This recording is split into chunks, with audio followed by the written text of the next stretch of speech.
Hi guys, how are you? कैसे हैं आप? एक बार फिर से आपका स्वागत है आपके अपने यूट्यूब चैनल हक आपका। दिन बचे हैं 24। 24 दिन शेष बचे हैं और आज हम यहाँ पर डिस्कस करने वाले हैं प्रीवियस ईयर क्वेश्चन पेपर जो कि 2016 में हुआ था, 2016 में हुआ था। और सबसे बड़ी खुशी की बात यह है कि यहाँ पर हम ना केवल कॉमर्स का पेपर सोल्व करने वाले हैं, हम फुल क्वेश्चन पेपर को यहाँ पर सोल्व करने वाले हैं। इससे आपकी प्रैक्टिस भी बनेगी, आपकी एक माइंड सेट भी होगा कि हाँ किस तरह के क्वेश्चन पूछे गए थे, और साथ साथ में जो भी कंसेप्ट होगा उसको हम, जो जरूरी होगा उसको हम डिस्कस भी करते चलेंगे, तो उससे आपके काफी क्वेश्चंस तैयार हो जाएंगे। इस चैनल का मात्र एक ही उद्देश्य है कि उन लोगों के लिए वीडियो बनाना, उन लोगों के लिए काम करना, उन लोगों की हेल्प करना जो पेड कोर्स नहीं खरीद सकते हैं। तो वहां तक इस चैनल को पहुंचाना वो आपके हाथ में है। आप चैनल को ज्यादा से ज्यादा सब्सक्राइब करें, ज्यादा से ज्यादा शेयर करें, तो उससे क्या होगा कि ये जो यूट्यूब है वो उसको, चैनल को अप करेगा और वहां तक जरूर पहुंचा देगा जो पेड कोर्स नहीं खरीद सकते हैं। तो यही एक ऐसा एकमात्र चैनल है जो आपको full question paper, total question paper, आपको प्रीवियस पेपर यहाँ पर सोल्व कराएगा, और साथ में आपका फुल पेपर होगा और जो भी कॉन्सेप्ट होगा वो भी डिस्कस होगा। तो शुरू करते हैं वीडियो को, यह मानते हुए कि आपने चैनल सब्सक्राइब कर लिया होगा। तो सबसे पहले जो यहाँ पर हम पार्ट देखेंगे वो देखेंगे चाइल्ड डेवलपमेंट एंड पेडागोजी। तो चाइल्ड डेवलपमेंट एंड पेडागोजी को शुरू करते हैं और इसका क्वेश्चन नंबर 1 देखते हैं। तो देखिए क्वेश्चन नंबर 1 क्या है। क्वेश्चन नंबर 1 है, to cooperate the adolescent it is the essential to inspire, indicate indicate indicate his mistakes और criticize him और डू नेगेटिव बिहेवियर। जो किशोर का सहयोग करने के लिए, बात क्या है यहाँ पर, किशोर का सहयोग करने के लिए, किशोर का सहयोग करने के लिए यह आवश्यक है कि उनको प्रेरित करें, या उनकी गलतियों को हम इंगित करें, या उनकी हम आलोचना करें, या नकारात्मक व्यवहार करें। तो देखिए जरूरी होता है किशोर को, अगर आप किशोर का सहयोग करना चाहते हैं तो किशोर का सबसे बड़ा सहयोग, या उनका सहयोग कैसे होगा, यदि आप उनको प्रेरित करेंगे, आप उनको इंस्पायर करेंगे। अगर वो इंस्पायर हो जाएंगे तो फिर क्या होगा, ना ही उनकी आलोचना करने की जरूरत होगी और ना ही उनकी गलतियों को इंगित करने की जरूरत होगी। क्योंकि ये उम्र जो होती है, इसमें क्या होता है कि यहाँ पर विद्रोह करने की उम्र, जो समय ज्यादा होता है तो वो विद्रोह करने लगेंगे अगर आप उनकी गलतियों को इंगित करेंगे या उनकी आलोचना करते रहेंगे। तो जरूरी होता है उनको आप इंस्पायर करें, उनको आप प्रेरित करें। ठीक है, तो सही आंसर क्या हो जाएगा आपका ए। नेक्स्ट क्वेश्चन देखते हैं, और नेक्स्ट है आपका, which of the following is not the suitable technique used by the teachers for socializing the child। कह रहे हैं कि निम्नलिखित में से कौन सी तकनीक शिक्षकों के द्वारा बच्चों के सामाजिकरण के लिए उपयुक्त नहीं है। प्रत्यक्ष शिक्षण करें, पहचान करें, लोकतांत्रिक अनुशासन, या अति संरक्षण। देखिए जो अति संरक्षण है, ओवर प्रोटेक्शन है, वो जरूरी नहीं है इसके लिए समाजीकरण करने के लिए। बाकी पहचान है आपका, आइडेंटिफिकेशन करानी चाहिए, डायरेक्ट टीचिंग भी होनी चाहिए, डेमोक्रेटिक डिसिप्लिन भी होना चाहिए, लेकिन ज्यादा ओवर प्रोटेक्शन ठीक नहीं होती, उसमें समाजीकरण नहीं होता है। नेक्स्ट क्वेश्चन देखते हैं, which of the following is wrong statement about the emotion of an adolescent। यहाँ पर पूछा गया है कि किशोर की भावनाओं के बारे में निम्नलिखित में से कौन सा कथन गलत है। तो किशोर की भावनाओं के बारे में कौन सा कथन गलत है। भावना आत्मक अभिव्यक्ति सीखने से संशोधित होती है, या भावनाएं स्थायी होती हैं, या एक भावनाओं के साथ एक अनुभूति होती है, या बाहरी जो भावनाएं हैं वो बाहरी उत्तेजनाओं से जागृत होती हैं। देखो ये बात सही है, ये तो बात सही है कि जो बाहरी की जो भावनाएं जो हैं वो बाहरी उत्तेजनाओं से क्या होंगी, जागृत होंगी। प्रत्येक भावना के साथ कुछ ना कुछ अनुभूति जरूर होती है, ये भी बात सही है। लेकिन भावनाएं स्थायी नहीं होती, ये अस्थायी होती हैं। आज आपकी भावना जो है वो आपकी भावना चेंज हो सकती है, तो ये अस्थायी होती हैं, स्थायी भावनाएं नहीं होती हैं। तो आपका आंसर क्या होगा, इमोशंस आर परमानेंट। तो इमोशंस परमानेंट नहीं होते हैं, जबकि भावनात्मक अभिव्यक्ति सीखने से संशोधित हो जाती है, ठीक है? ये बात सही होगी, लेकिन यहाँ गलत पूछा है, कि गलत क्या है, तो गलत क्या होगा आपका? गलत होगा आपका बी। नेक्स्ट क्वेश्चन देखते हैं। इंक्लूसिव एजुकेशन मीन्स, देखिए समावेशी शिक्षा का अर्थ होता क्या है? आपको अच्छे से याद करना है, क्योंकि ये क्वेश्चन वेरी वेरी इंपॉर्टेंट है। समावेशी शिक्षा, तो समावेशी शिक्षा का क्या मीनिंग होता है? सामान्य कक्षा में व्यक्तिगत अ, अंतरों को पूरा करना, या विभिन्न कक्षाओं में व्यक्तिगत अंतरों को पूरा करना, या विशेष स्कूल में व्यक्तिगत अंतरों को पूरा करना, या घर पर आधारित शिक्षण में व्यक्तिगत अंतरों को पूरा करना। देखिए, जो इंक्लूसिव एजुकेशन इसका मीन्स होता है meeting the individual differences in the general classroom. जो जनरल क्लासरूम होता है, उसी में ही सामान्य कक्षा में व्यक्तिगत अंतरों को पूरा करना। मतलब आप देखेंगे तरह तरह के बच्चे होते हैं, उनको क्या है, उनको शिक्षा देनी है एक सामान्य क्लासरूम में। मतलब सभी को साथ शिक्षा देनी है, चाहे वह बच्चा कैसा भी हो। उसको क्या लगेगा, उसको लगेगा कि जो जैसे मान लेते हैं कोई बच्चा जिसका पैर खराब है, उसको आप अलग से बिठा रहे हैं, उसको अलग क्लास में बिठाते हैं, तो उसको कहीं न कहीं ये एहसास होगा कि मैं जो हूँ इन बच्चों के जैसा नहीं हूँ। उसके अंदर ये हीन भावना आ जाएगी कि मैं कमज़ोर हूँ। जबकि कोई कमज़ोर नहीं होता है, वो भी उससे आगे भी बढ़ सकता है, उनसे बड़ा काम भी वो कर सकता है जिसके पैर सही सलामत हैं।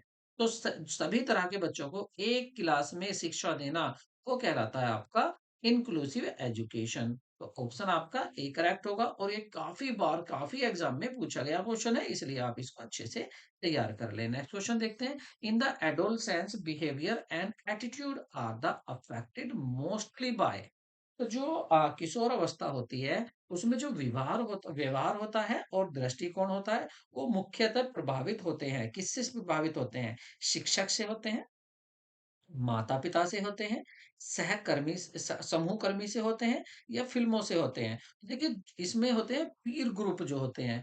पीर ग्रुप कौन से होते हैं? पीर ग्रुप होते हैं आपके सहकर्मी, जो साथ वाले होते हैं। तो किशोर अवस्था में किशोरों में जो व्यवहार का दृष्टिकोण किससे प्रभावित होता है सबसे ज़्यादा? जो उनके साथ वाले होते हैं। ठीक है? इसलिए ज़रूरी हो जाता है कि इसमें संगत को सही रखा जाए बच्चे की। जब बच्चा किशोर अवस्था में आता है, तो उस पर ध्यान रखा जाता है कि इसकी संगत अच्छी हो। जैसी संगत होगी बच्चा ऐसी हो जाता है। तो सबसे ज़्यादा जो व्यवहार में जो प्रभावित होता है वो किससे होता है? वो सहकर्मियों से ही होता है। तो सहकर्मियाँ यहाँ पर सही आंसर होगा। नेक्स्ट क्वेश्चन देखते हैं।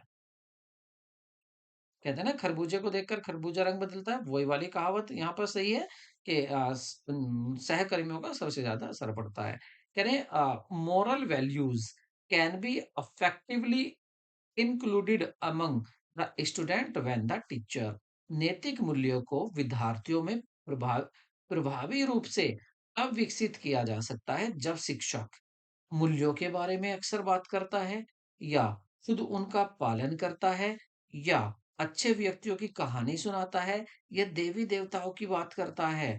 देखो, जब खुद उनका पालन करे शिक्षक, जब हिमसेल्फ प्रैक्टिस देम, अगर वह जो मोरल वैल्यूज हैं उनका पालन कर रहा है, नैतिक मूल्यों का पालन टीचर कर रहा है, शिक्षक कर रहा है, तो सबसे ज्यादा असर बच्चों पर उसी बात का पड़ेगा कि हाँ भाई, टीचर हमारा इस तरह से बातें करता है। क्योंकि आपने अक्सर देखा होगा बच्चा हमेशा टीचर की नकल करता है, टीचर को हमेशा वो फॉलो करता है।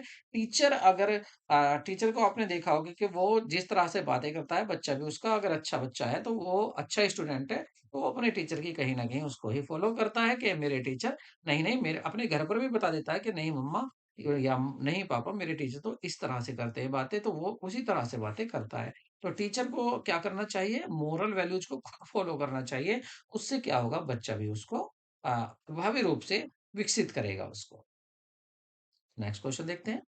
Critical thinking help a person in developing ability and skill for आलोचनात्मक सोच, व्यक्तियों को निम्नलिखित योग्यताओं और कौशलों को विकसित करने में मदद करती है। किस तरह के कौशल को? ठोस अनुभव प्रदान करना, उचित व्याख्या, विश्लेषण, मूल्यांकन और अनुमान लगाना, कुछ बनाने और निर्माण करना, प्रतिक्रिया के तरीकों के बारे में सोचना। देखिए, यहाँ पर क्या करा, क्रिटिकल थिंकिंग हेल्प। तो क्रिटिकल थिंकिंग जो हेल्प करती है डेवलपिंग एबिलिटी, वो स्किल किसके लिए?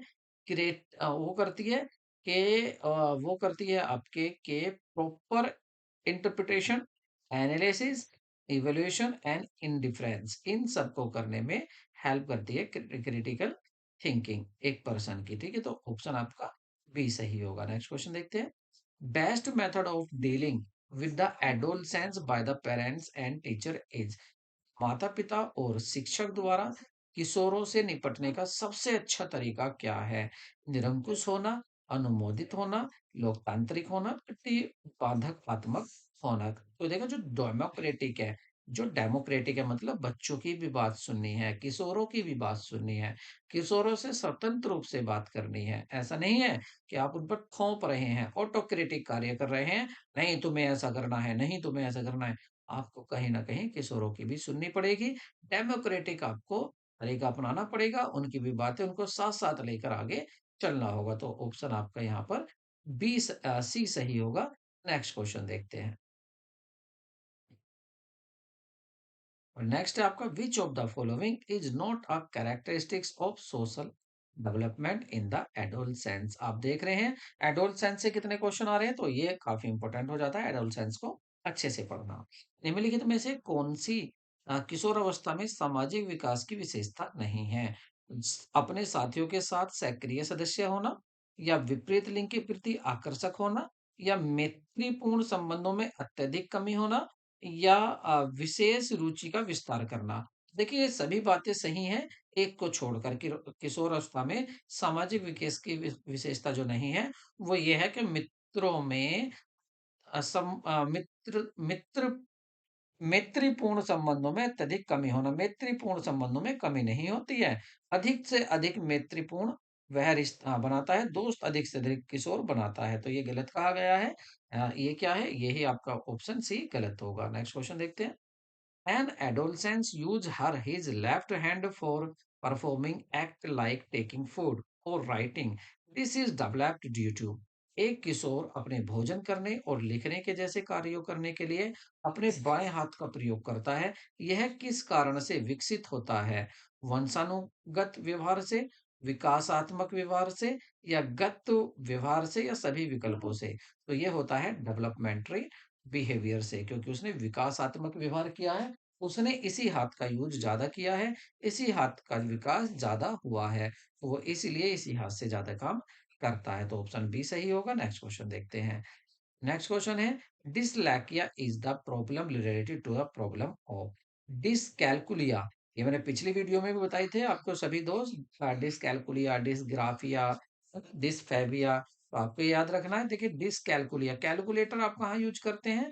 जोड़ घटाना गुणा भाग में। ये किसकी बातें हैं? जोड़ घटाना घटाना भाग, ये है आपकी मैथ्स की। तो यहाँ पर देखिए, speak accuracy without committing mistake, listening message properly, doing mathematical calculation. देखिए, यहाँ मैथमेटिकल कैलकुलेशन की बात हो रही है, कैलकुलेशन तो वही होगी ना, तो ऑप्शन आपके ये डी ही सही हो जाएगा। और एक क्या बताया था मैंने? डिसग्राफिया, जिसमें ग्राफ बनाए जाते हैं, मतलब लिखा जाता है, लिखने से संबंधित जो प्रॉब्लम होती है वो डिसग्राफिया होती है। ठीक है, तो ये आपका ऑप्शन क्या हो जाएगा यहाँ? डी सही हो जाएगा। एक होती है आपकी डिसलैकिया, वो किस में होती है? वो होती है आपकी बोलने की अक्षमता, डिसलैकिया। ठीक है, नेक्स्ट क्वेश्चन देखते हैं। डिसलैकिया पढ़ने से संबंधित, ठीक है, और डिसफेबिया बोलने से संबंधित। जैसे बच्चा हकलाता है। Continuous and comprehensive evaluation, CCE, aim to evaluate, सतत एवं व्यापक मूल्यांकन का उद्देश्य मूल्यांकन करना है। तो जो सतत और व्यापक मूल्यांकन है, इसका उद्देश्य किस तरह से करना है? बच्चों के विकास के सभी पहलुओं का, जो बच्चों के विकास के सभी पहलू होते हैं, उन सब का मूल्यांकन करना इसका उद्देश्य होता है। नेक्स्ट क्वेश्चन देखते हैं। Which of the following is not a trait ability of the creative child? निम्नलिखित में से कौन सा एक रचनात्मक बच्चों की विशेषता नहीं है? तो रचनात्मक बच्चों की विशेषता कौन सी नहीं होगी? विस्तार, मौलिकता, सटीकता, नवीनता। तो इसमें ये पूछा है कौन सी नहीं है रचनात्मक बच्चों की। रचनात्मक बच्चों की सटीकता जो है, एक्यूरेसी जरूरी नहीं है कि उसमें एक्यूरेसी हो। उनमें क्या होता है? विस्तार भी होता है, उनका विस्तार भी होता है, मौलिकता भी होती है, नवीनता भी होती है। नेक्स्ट क्वेश्चन देखते हैं। लर्निंग आउटकम्स मीन, सीखने का परिणामों का अर्थ है। सीखने के परिणामों का क्या अर्थ होता है? याद रखना हमेशा सीखने से क्या होता है। देखिए, अगर आप सोच रहे हैं कि सीखने से इंसान को जॉब मिलती है, सीखने से इंसान कामयाब हो जाता है, सीखने से इंसान में ये हो जाता है, वो कुछ नहीं। सीखने से क्या होता है? हमेशा व्यवहार परिवर्तन होता है। सीखने से क्या होता है छात्र में? छात्र के व्यवहार में परिवर्तन हो जाता है। सीखने का परिणाम यह होता है। तो ऑप्शन आपका ए होगा, change in the behaviour in the student. Next question देखते हैं। Differentiation of the emotions takes place at the time of. भावनाओं का विभेदन किस समय होता है? तो भावनाओं का जो विभेदन होता है, वो सबसे ज्यादा जो होता है वो आपका किशोर शैशव अवस्था के दौरान होता है, ड्यूरिंग द इन्फेंसी। ठीक है, सबसे ज्यादा जो शैशव अवस्था होती है उसके उसमें ही भावनाओं का विभेदन होता है। इसमें अब किशोर अवस्था नहीं है, ऑप्शन बी सही होगा। ठीक है, नेक्स्ट क्वेश्चन देखते हैं। Which of the following provision it is not suitable to meet individual difference among the learners? निम्नलिखित में से कौन सा प्रावधान शिक्षार्थियों के बीच व्यक्तिगत अंतर को पूरा करने के लिए उपयुक्त नहीं है? निम्नलिखित में से कौन सा प्रावधान शिक्षार्थियों के बीच व्यक्तिगत अंतर को पूरा करने के लिए उपयुक्त नहीं है? उनकी क्षमताओं का मूल्यांकन कर किया जाना चाहिए, या पर्याप्त सुविधाएं और सामग्री प्रदान की जानी चाहिए, या उन्हें लेबल करना चाहिए, लेबलिंग देम, या व्यक्तिगत को आवश्यक बनाना। तो देखिए, उनको लेबलिंग करना, उन्हें लेबल करना ये सही नहीं है। इसको छोड़कर बाकी शिक्षार्थियों के बीच जो सभी प्रोविजन है वो व्यक्तिगत अंतर को पूरा करने के लिए उपयुक्त होते हैं, लेकिन ये उपयुक्त नहीं होता है लेबलिंग करना उनको। ठीक है, उनकी क्षमताओं का मूल्यांकन भी होना चाहिए, पर्याप्त सुविधाएं सामग्री भी देनी चाहिए, और व्यक्तिकरण को भी आवश्यक बनाना चाहिए। इंडिविजुअलिज्म नेसेसरी होता है, मेकिंग इंडिविजुअलिज्म, लेकिन लेबलिंग करना उनको ये सही नहीं होता है। किस लिए सही नहीं होता? व्यक्तिगत अंतर को पूरा करने के लिए। नेक्स्ट क्वेश्चन देखते हैं। तो यहाँ पर आंसर क्या था आपका? सी सही था। नेक्स्ट देखते हैं। किशोर विशेषकर असंयोजित किशोरों के साथ काम करना कौन सा उचित नहीं है? Working with adolescent, particularly male-adjusted one, which is not appropriate. Critical approach, democratic approach, collective approach, ideal approach। देखिए यहाँ पर जो आपका ए जो है क्रिटिकल अप्रोच, जो है क्रिटिकल अप्रोच मतलब आलोचनात्मक दृष्टिकोण, ये ठीक नहीं। लोकतांत्रिक दृष्टिकोण होना चाहिए, सामूहिक दृष्टिकोण होना चाहिए किशोरों के साथ, और साथ में आदर्श दृष्टिकोण भी होना चाहिए। लेकिन आलोचनात्मक दृष्टिकोण सही नहीं होता है कि आप खाली उनका आलोचना ही कर रहे हैं। ऑप्शन ए सही होगा। नेक्स्ट क्वेश्चन देखते हैं। और नेक्स्ट क्वेश्चन है आपका, heredity play most important role in the. आनुवंशिकता सबसे महत्वपूर्ण भूमिका निभाती है बच्चों का भावनात्मक विकास करने में, सामाजिक विकास करने में, शारीरिक विकास करने में, सांस्कृतिक विकास करने में। तो जो शारीरिक विकास होता है उसमें सबसे बड़ा रोल प्ले कौन करता है? आपका हेरिडिटी करती है। नेक्स्ट क्वेश्चन देखते हैं। और नेक्स्ट क्वेश्चन होगा आपका, the knowledge of principle of learning is must for a good teacher because. एक अच्छे शिक्षक के लिए सीखने के सिद्धांतों का ज्ञान होना, सीखने के जो सिद्धांत हैं उनका ज्ञान होना एक शिक्षक के लिए एक शिक्षक के लिए जरूरी है। क्योंकि क्यों जरूरी है? एक शिक्षक को सीखने के सिद्धांतों का, जो आपके लर्निंग प्रिंसिपल उनका ज्ञान होना क्यों जरूरी है?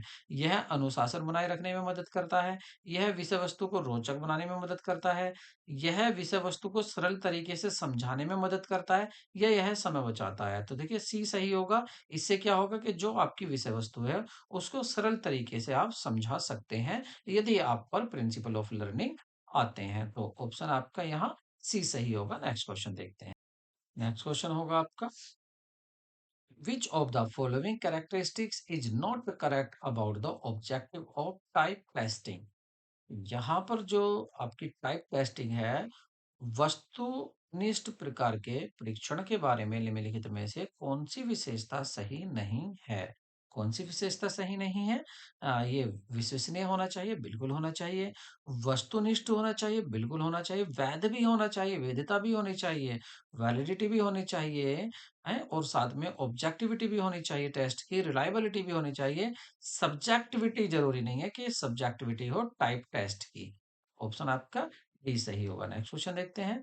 विच of the following is a characteristics of constructivist classroom? निम्नलिखित में से कौन सी रचनावादी कक्षा की विशेषता है? तो रचनावादी कक्षा की विशेषता कौन सी है, ये पूछा गया है। छात्रों का प्रयोग प्रयोग बनाते हुए निष्कर्ष निकालते हैं। छात्र प्रयोग बनाते हुए, student design experiments, draw conclusions and compare their findings. देखिए पहला ही सही है। स्टूडेंट्स क्या करते हैं? कंक्लूजन निकालते हैं, बिल्कुल सही, पहला ही आंसर यहाँ पर सही होगा। नेक्स्ट क्वेश्चन देखते हैं। निम्नलिखित में से कौन सा थॉर्नडाइक द्वारा प्रतिपादित सीखने का प्राथमिक नियम नहीं है? तो प्राथमिक नियम क्या था? अभ्यास का नियम, स्वभाव का, आत्मसात का, मतलब एल्गोसी, एक्सरसाइज, एसिमिलेशन और डिस्पोजिशन। तो देखिए सही जो होगा वो होगा आपका आ, अभ्यास का नियम। कौन सा? थॉर्नडाइक द्वारा सीखने का प्राथमिक नियम है। तो देखिए अभ्यास का नियम सीखने का नियम होता है। देखिए इसने 3 नियम दिए थे। पहला था तत्परता का नियम। तत्परता का नियम, पहला क्या था? तत्परता का नियम। दूसरा क्या था? अभ्यास का नियम। दूसरा क्या था? अभ्यास का नियम। तीसरा था प्रभाव का नियम, जिसमें तत्परता का बताया कि किसी काम को सीखने के लिए बच्चा तैयार होना चाहिए। अगर बच्चा उस काम को करने के लिए तैयार है तभी वो उसको सीख सकता है। अभ्यास का नियम ये था कि जब बच्चा अभ्यास करता है तो उसको काम में आनंद आने लगता है, और जिस काम में आनंद आने लगता है उसको वो जल्दी से सीख लेता है। प्रभाव का मीन्स ये है कि जो कार्य जिस कार्य को उसको आनंद आया था वह उस पर अच्छा प्रभाव डालता है, और जिस कार्य में उसको आनंद नहीं मिला वो उस पर अच्छा प्रभाव नहीं डालता है। ये 3 नियम दिए थे, तत्परता, अभ्यास और प्रभाव का नियम। ये थॉर्नडाइक ने अपने सीखने के 3 मुख्य नियम दिए थे, और साथ में 5 आपके सहायक नियम दिए थे। तो यहाँ से आपसे क्या पूछा है? यहाँ आपसे प्राथमिक नियम या मुख्य नियम पूछे हैं। तो मुख्य नियम क्या है? अभ्यास का नियम, बाकी कोई नियम नहीं है। नेक्स्ट क्वेश्चन देखते हैं। पियाजे के अनुसार बच्चा सभी प्रकार की समस्याओं पर तार्किक विचार लागू करने में सक्षम होता है। यह विकास निम्नलिखित में से किस अवधि में होता है? तो ये होता है औपचारिक परिचालन अवधि, द फॉर्मल ऑपरेशन पीरियड में ही होता है। तो पहला ही ऑप्शन यहाँ सही हो जाएगा। नेक्स्ट क्वेश्चन देखते हैं। A child is the average on creativity, high in the academic achievement, poor in the social development, this is an example of. एक बच्चा रचनात्मक में तो औसत है, शैक्षिक उपलब्धि में उच्च है, समाजी विकास में खराब है। यह उदाहरण किसका है? अंतर अंतर व्यक्तिगत अंतर का, या आपका अंतर व्यक्तिगत अंतर का, या व्यक्तिगत अंतर का, या मापनीय व्यक्तिगत अंतर का? इंग्लिश में देखते हैं। इंटर इंडिविजुअल डिफरेंसेस, या इंट्रा इंडिविजुअल्स डिफरेंसेस, या इंडिविजुअल इंडिफरेंसेस, या मेजरेबल इंडिविजुअल डिफरेंसेस। तो ये होगा आपका ऑप्शन बी, इंट्रा। इंट्रा, अंतर, व्यक्तिगत अंतर का। देखिए इंट्रा और इंटर में क्या डिफरेंस है?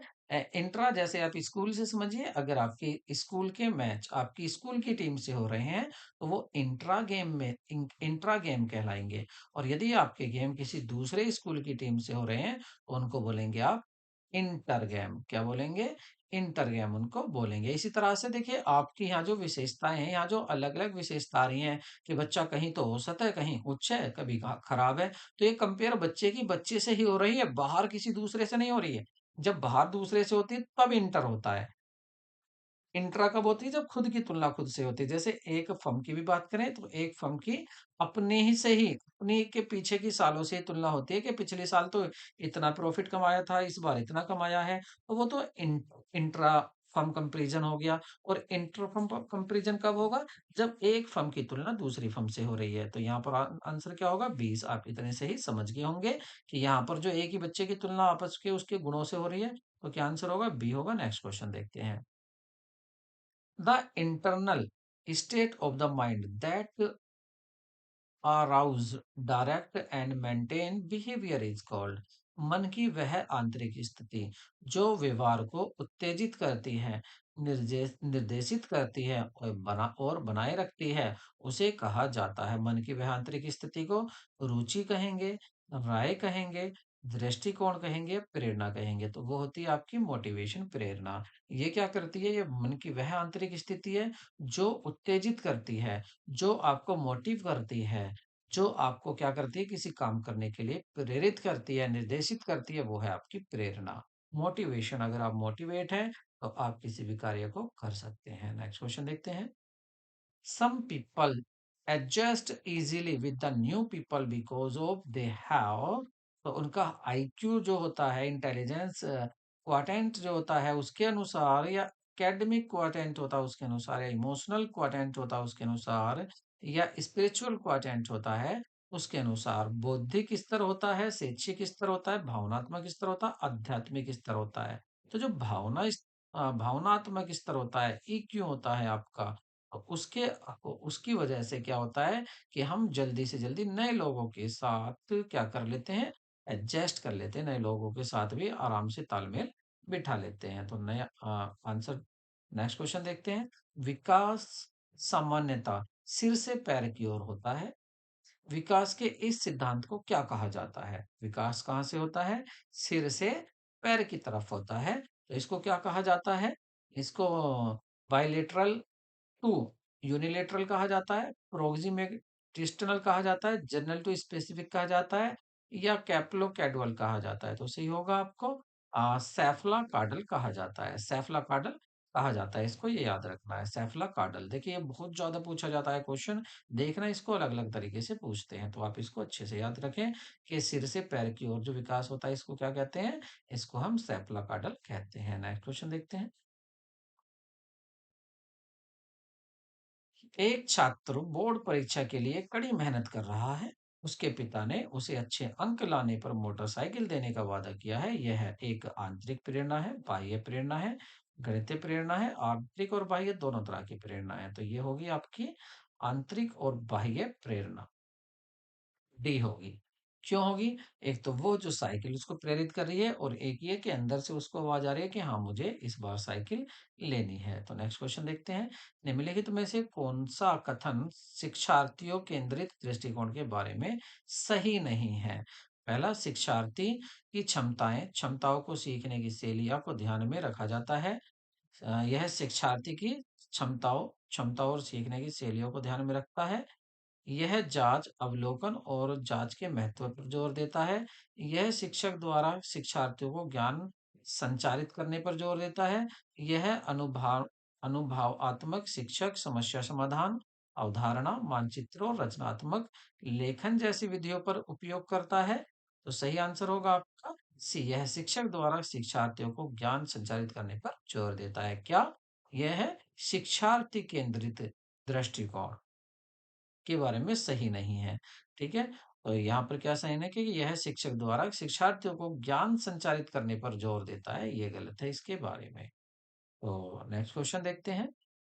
एक बच्चा का रवैया मुझे परवाह नहीं है एक प्रकार का व्यवहार है, जिसके कारण जिसका जिसे कहा जा सकता है a child's attitude I don't care is a type of behaviour which can be called. इसको आप एग्रेशन कहेंगे, डिफेंस कहेंगे, डिनाइल कहेंगे, रिट्रोग्रेशन कहेंगे, आक्रामकता कहेंगे, बचाव कहेंगे, इनकार कहेंगे, या प्रतिगमन कहेंगे। तो आप इसको कहेंगे तिगमन, इसको कहेंगे उसके इस व्यवहार को जिसमें वो कहता है कि मुझे कोई परवाह नहीं, फिक्र नहीं दिखाता है। तो यहाँ पर आपका जो चाइल्ड डेवलपमेंट एंड पेडागोजी था वो आपका बहुत जल्दी पूरा हो गया है। मात्र आपके वो 29 मिनट में यहाँ पर हमने इसको कवर कर लिया है। अब चलते हैं आपकी लैंग्वेज हिंदी की तरफ। तो सबसे पहले दिया हुआ है, देखिए, अशुद्ध विकल्प को पहचानिए। अशुद्ध विकल्प क्या होगा? विश्वामित्र, विश्व प्लस मित्र, ये सही है। अशुद्ध बताना है आपको। मूसलाधार में मूसल प्लस धार सही है। सभी, सब ही, ये भी सही है। दीनानाथ, दीना प्लस नाथ, दीन प्लस अनाथ होगा, ये आपका गलत है। तो ऑप्शन यहाँ आपका डी होगा। नेक्स्ट क्वेश्चन देखते हैं। वाणिज्य शब्द में कौन सा प्रत्यय लगा है?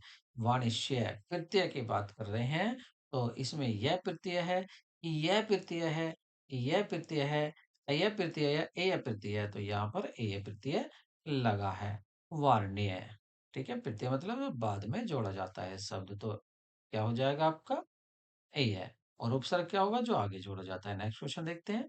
वह जिस पर हमला किया गया हो, इसके लिए क्या चुने? उसको आत्मघात कहेंगे, आघात कहेंगे, आक्रांत कहेंगे, आक्रांता कहेंगे, उसको बोलेंगे आक्रांत, जिस पर हमला हुआ है। नेक्स्ट क्वेश्चन देखते हैं। जो नायिका अपने प्रेमी से मिलने स्वयं जाए, उसके लिए एक शब्द क्या होगा? दुहिता, अभिसारिका, प्रोसित प्रोसित पतिका, स्वय गमना। तो सही आंसर क्या होगा? बी, अभिसारिका। नेक्स्ट क्वेश्चन देखते हैं। निम्न शब्द में कौन सा शब्द रूढ़ है? गाय, विद्यालय, लंबोदर, पंकज। तो सही होगा गाय। गाय क्या है यहाँ? रूढ़ शब्द। नेक्स्ट क्वेश्चन देखते हैं। यदि तुम आते तो मैं भी तुम्हारे साथ चलता, कंडीशन आ रही है यहाँ पर, तो इसको इस वाक्य हेतु सही काल कौन सा होगा? इसको आसन भूतकाल कहेंगे, हेतु हेतु मध्यकाल कहेंगे, संदिग्ध भूतकाल कहेंगे, या अपूर्ण भूतकाल कहेंगे? तो इसको कहेंगे हेतु हेतु मध्य भूतकाल। ठीक है, नेक्स्ट क्वेश्चन देखते हैं। जिसका जन्म अविवाहित कन्या के गर्भ से हुआ हो, उसके लिए क्या शब्द होगा? उसके लिए एक शब्द होगा कानिन। कानिन कौन होता है? जिसका जन्म एक अविवाहित कन्या के गर्भ से होता है। नेक्स्ट क्वेश्चन देखते हैं। किस शब्द में समास की दृष्टि से विभक्ति का लोप नहीं है, अपितु विभक्ति सहित प्रयोग किया गया है? वह होगा आपका सैसिज, कृतघ्न, स्वस्थ, सर्वणकार। तो वो होगा ऑप्शन आपका ए, सरजीस। नेक्स्ट क्वेश्चन देखते हैं। किस शब्द में वी प्रत्यय का प्रयोग शुद्ध रूप से नहीं हुआ है? ओजस्वी, सांध्वी, तपस्वी, मायावी। तो देखेंगे आप, मायावी, वी का प्रयोग सही हुआ है। तपस्वी सही हुआ है। सांध्वी, सांध्वी में भी सांध्यवी, ऊर्जस्वी, देखिए यहाँ ऊर्जस्वी भी सही है। सांध्वी में प्रत्यय का शुद्ध रूप में प्रयोग नहीं हुआ है। ठीक है, ये प्रत्यय नहीं आ रहा है। अगर आप इसको इससे अलग करेंगे शांत से, तो कोई वर्ड आपका नहीं बनेगा। तो आपका आंसर क्या होगा यहाँ पर? बी आंसर आपका करेक्ट होगा। नेक्स्ट क्वेश्चन देखते हैं। मैं खाना खा चुका हूँ, इस वाक्य में भूतकालिक भेद को इंगित कीजिए। पूर्ण भूतकालिक है, सामान्य भूतकालिक है, आसन भूतकालिक है, संदिग्ध भूतकालिक है। तो ये होगा, यहाँ देखिए पूरा भूतकालिक है, क्योंकि पूरी तरह से कार्य पूरा हो चुका है, मैं खाना खा चुका हूँ। नेक्स्ट क्वेश्चन देखते हैं। व्याकरण की दृष्टि से प्रेम शब्द क्या है? अव्यय है, भावनावाचक संज्ञा है, या विशेषण है, या शुद्धता है? देखिए प्रेम, प्रेम क्या है? यहाँ पर प्रेम है भावनात्मक संख्या है, भाववाचक संख्या है, जो देखा नहीं जाता है, केवल महसूस किया जाता है। नेक्स्ट क्वेश्चन देखते हैं। कौन सा शब्द धनुष का पर्यायवाची नहीं है? तो धनुष का अगर पर्यायवाची देखिए, कोडक भी धनुष ही होता है। विषि खासन, खासन भी होता है, चाप भी होता है। चाप भी क्या होता है? धनुष ही होता है। विशिख धनुष नहीं होता है, तो ऑप्शन आपका डी ही होगा। नेक्स्ट क्वेश्चन देखते हैं। गौरव शब्द की सही व्युत्पत्ति है गुरु प्लस वह, गुरु प्लस अवह, या गुरु प्लस अवय, या गोरे प्लस वह। तो सही होगा गुरु प्लस अ, गुरु, गौरव, गुरु प्लस ए। तो बी आपका ऑप्शन करेक्ट होगा। नेक्स्ट क्वेश्चन देखते हैं। योगीश्वर शब्द का सम्यक संधि विच्छेद होगा, तो योगी प्लस स्वर, तो क्या बन जाएगा इसका? इसका बन जाएगा योगिन प्लस ईश्वर, योगिन प्लस ईश्वर, योगीश्वर। नेक्स्ट क्वेश्चन देखते हैं।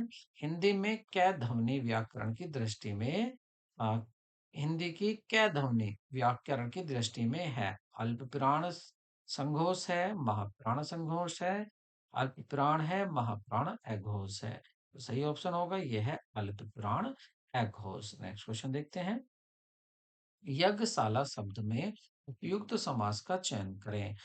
द्वितीय तत्पुरुष, तृतीया तत्पुरुष, षष्ठी तत्पुरुष, चतुर्थी तत्पुरुष। तो सही होगा आपका चतुर्थी तत्पुरुष। नेक्स्ट क्वेश्चन देखते हैं। भूल गए राग, रंग भूल गई छकड़ी, तीन चीज याद रही, नून तेल लकड़ी। लोकोक्ति के लिए सही अर्थ का चयन कीजिए। महंगाई की आगे की विशेषता, नून तेल लकड़ी के बिना संसार अधूरा है, अत्य आवश्यक वस्तुओं से ही प्रेम, या गृहस्थी के चक्कर में फंस जाना। तो सही होगा गृहस्थी के चक्कर में फंस जाना। ठीक है, नेक्स्ट क्वेश्चन देखते हैं। उपसर्ग रहित शब्द क्या है?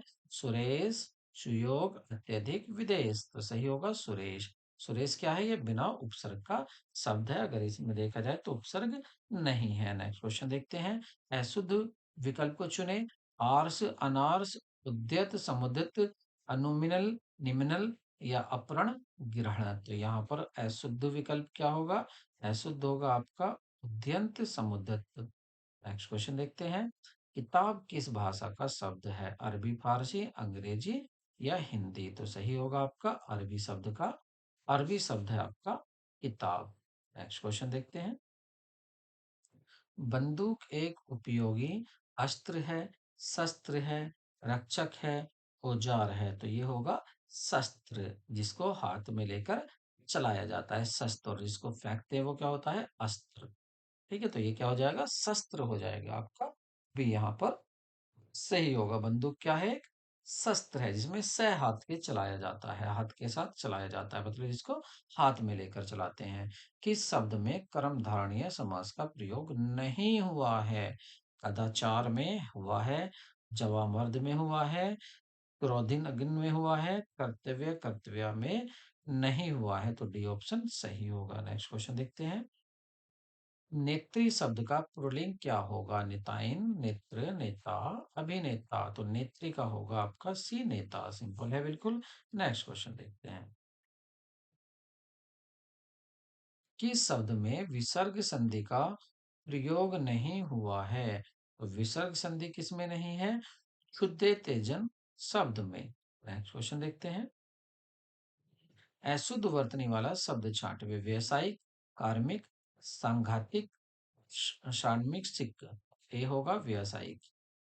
व्यवसायिक, ये क्या है? अशुद्ध है। व्याव होता है, व्यावसायिक होता है। ठीक है, नेक्स्ट क्वेश्चन देखते हैं। और नेक्स्ट है आपका गद्यांश दिया हुआ है, आपको इसको ध्यान से पढ़ना है और आपको तब आंसर देने हैं आगे के क्वेश्चन के।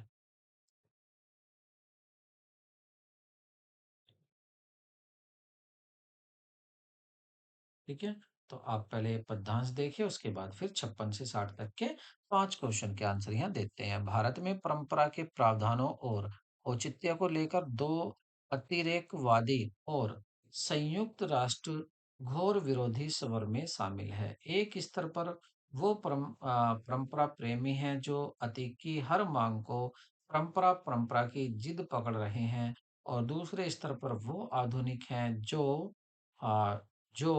संसार के प्रत्येक प्राचीन को संदेह की दृष्टि से देखा जाता है, लेकिन एक कथित आधुनिक राष्ट्र के निर्माण में उसे बाधा किस तरह डाला जाता है। भारतीय मनीषा ने परंपरा को हमेशा महत्व दिया है, लेकिन इसे प्रसंकित किया गया है और टोक्यो प्रमार्जित भी किया गया है। भारतीय समाज को एक परंपरावादी समाज के रूप में अभिहित किया जाता है, जिसके कुछ लोगों को यह धोखा मिलता है कि प्राचीनतम समस्या से यह कुछ नहीं बदला है। परंपरा के साथ परिवर्तन ही भारतीय समाज की सुंदरता है। वैदिक संहिताओं की कतिपय मिस्त्रियों का विरोध उपनिषदों में ही हुआ है, जो कि वैदिक वाड्मय के ही भाग थे। महावीर स्वामी गौतम बुद्ध ने उस वर्ण व्यवस्था का विरोध किया जिसमें वे स्वयं साउदी थे। बौद्धम धर्म के नितांत नीरस हीनयान परंपरा का विरोध महायान संप्रदाय के रूप में सामने आया, और महायान संप्रदाय ने सर्जन विषयक सिद्धांत का सिद्धांत दिया, जिसका गौतम बुद्ध ने हमेशा विरोध करते रहे थे। जब पारसियों एवं संघों के संपर्क हुआ तो उनके छत्र महाछत्रप का ढांचा भारत की राजनीति व्यवस्था का हिस्सा बन गया। गांधार कला के शिल्प शासन हम भारतीयों को यूनानी से कोई आदर नहीं मिली। इसी प्रकार ज्योतिष में यमन सिद्धांत को आदर के साथ स्थान मिला। अचकन और बूट मध्य एशिया के ठंडे होठों से आए कुषाण लाए थे। भारतीय परिधानों में इस प्रकार सम्मिलित किए गए थे कि पृथक्करण परंपरा के रूप में देखना संभव नहीं है। यह बदलाव ही भारतीय परंपरा की शुरुआत है। जब कभी परिवर्तनों को समाप्त करने के लिए वह जड़ते की ओर दिखता देती है तो वह दीर्घकालीन प्रगति को नुकसान लाया जाता है। सामाजिक इतिहासकारों के अनुसार गुप्तोत्तर काल एक ऐसा युग था जब ईसा मसीह की स्थापना को बोलबाला था। परिवर्तन और परिमार्जन की कोई प्रेरणा नहीं थी। उस समय की परंपरा के नाम पर कुछ ऐसी ही मल धारणाएं विकसित हुईं, जैसे दुष्परिणाम हमें आज भी भोग रहे हैं। हालांकि यह सही है कि अतीत की कुछ परंपराएं मूल रूप से सांचे में शामिल है, लेकिन यह अभी तक मौजूद नहीं है कि संपूर्ण अतीत और तंजतनित परंपरा सर्वथा त्याग हो जाए। स्वतंत्रोत्तर भारत में आधुनिकता एवं समानता के नाम पर समृद्ध अतीत को कटघरे में खड़ा कर दिया एवं समृद्ध विलास बन गया। हर वह लकड़ी और मसाला जो प्राचीन और परंपरा से जुड़ा हुआ है, प्रतिभा समाज के एक वर्ग के लिए ही बन गया है। परंपरा को प्रश्न अंकित और त्रिशूल परिमार्जित करने की आवश्यकता है, लेकिन उसकी पूर्व शर्त यह है कि परंपरा का ठीक से अवगाहन किया जाए। क्वेश्चन देखते हैं। देखिए, भारतीय समाज की विशेषता क्या है? घोर परंपरावादी रहा है, परंपरा विरोधी रहा है, परंपरा के साथ परिवर्तन हुए हैं। ये सभी विकल्प यहाँ गलत है। तो देखिए, परंपरा के साथ परिवर्तन होते आए हैं। ये पैराग्राफ के आधार पर कहा जा सकता है।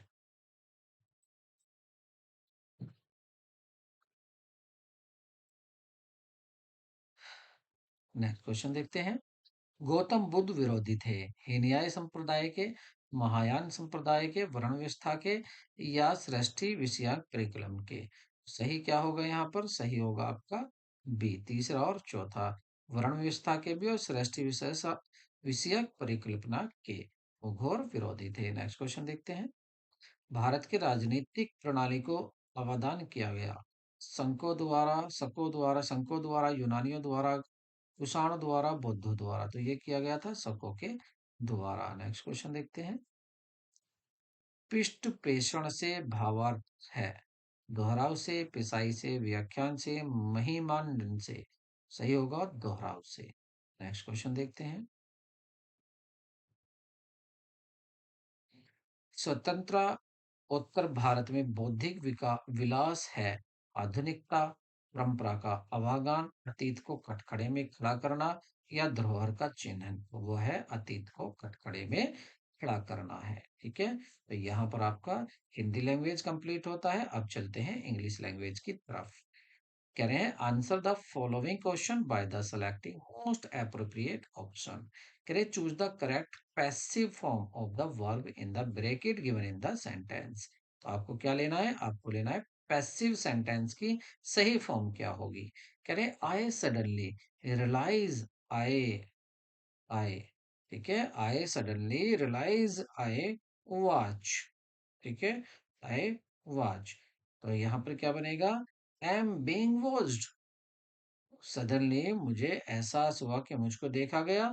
तो एम बीइंग रियलाइज्ड, देखिए पास्ट के फॉर्म में रियलाइज, क्या है रियलाइज?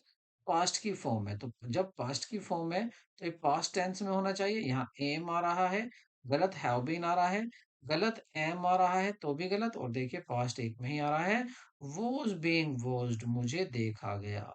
ठीक है, सडनली मुझे क्या किया? मुझे देखा गया। ठीक, तो क्या हो जाएगा? ऑप्शन डी करेक्ट होगा। नेक्स्ट क्वेश्चन देखते हैं। I must finish this. This underlined word in the above sentence indicate necessity, determination, waste या habit। देखिए यहाँ पर बात हुई है जो necessity, must का जो अंडरलाइन है must पर किया गया है, तो इसका मतलब क्या है?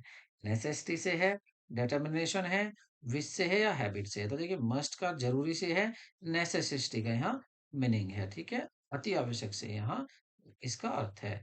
चूज करना है आपको suffix to the word, meaning of the word given.